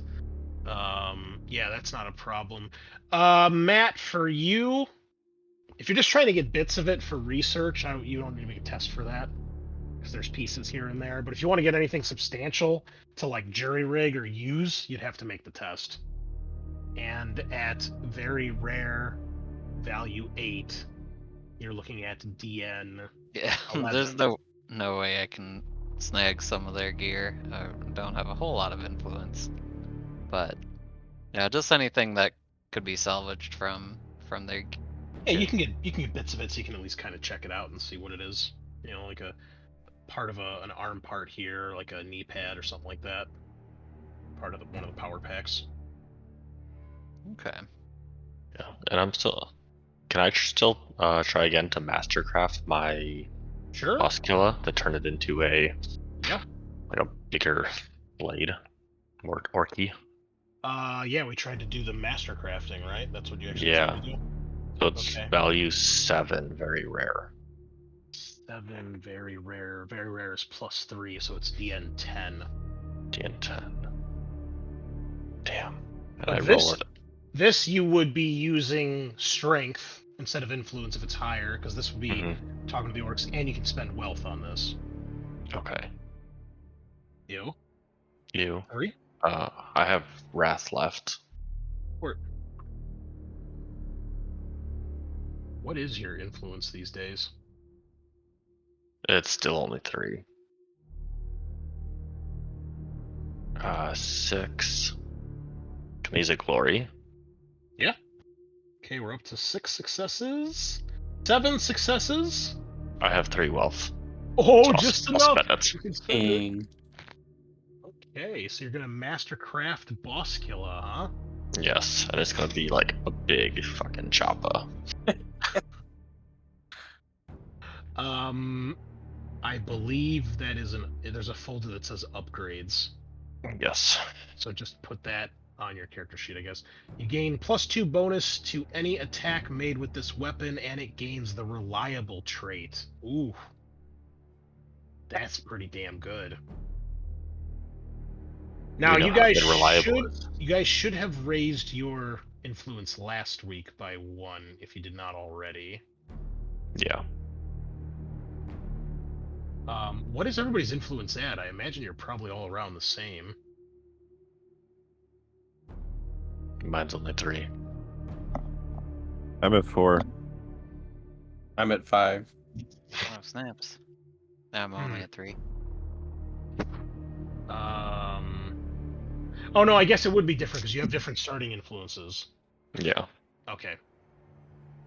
Well, I can't go back. I can't keep track of it for you, so. Yeah. Well, no, I think I lost some on the. I went down 1 on the way too. Yeah, there was definitely some loss. But anyway, okay, so you guys have done that. Last thing, let's roll for the fighting of the crew because they're getting antsy. So we've determined it is a 5-week journey. So we're gonna need some. We're gonna need some crew growth. I'm sorry, tribe growth, and then. What was it? The tribe is getting restless. Gotta find the rules here. Here we go. Okay. All right, so it'll be a weapon. So the boys roll for their weapon skill as they're getting antsy. One of you can attempt either a weapon skill, intimidation, leadership, or persuasion test. And they will be getting a bonus for each week after the first. They'll get a +4 dice bonus here. I got 8 weapon skill. I got leadership 8. Oh, okay. Go for it, boss. Okay. Because I got my blood axe bonus to it. All right. It's an opposed test. You have 7 successes. Are you happy with that? I'm gonna use a glory too. Might as well burn them off. Okay. Yeah. Nah. Okay, they have 7 successes as well. Fight. I'm checking the rules here. Nobody got a Man. complication. Time to use new boss killer. Let's we make need me to- come down there. We gotta go to the time. we gotta go to the tiebreaker rules here, which I know we determined last week exist, but I don't recall what they were. Unless anybody remembers. No. I think it was the person that initiated the test wins on ties, I think. Oh god, where the fuck are the rules for tests? There we go, core mechanic. Opposed tests. Okay. Victor goes to the side that initiated their opposed test. Well, that would be the tribe, because they're the ones getting antsy, so they would win. So morale and crew are reduced. Wait, nope. I'm in the wrong thing here. If the tribe wins, they fight themselves, causing D3 hull damage and crew population damage. Okay.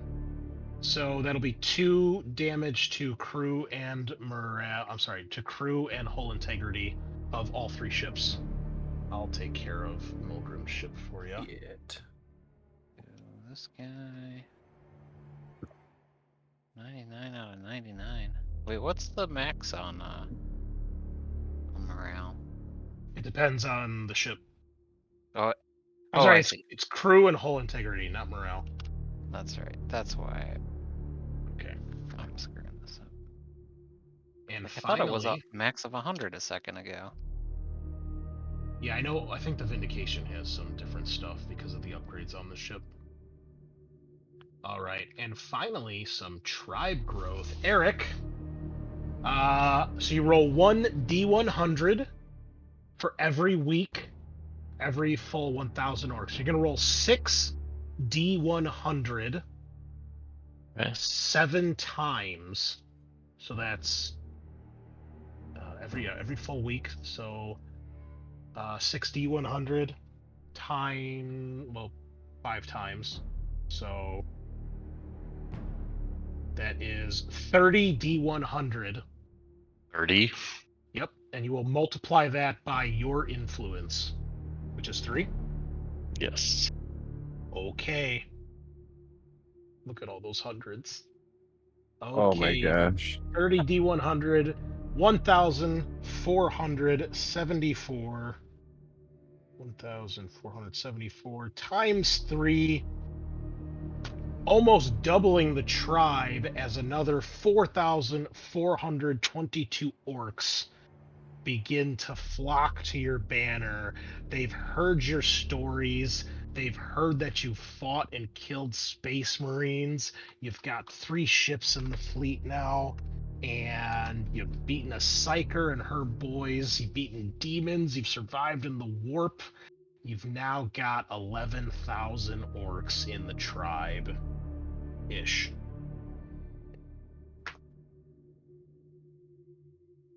However, when you guys, during the journey in the warp, about halfway through,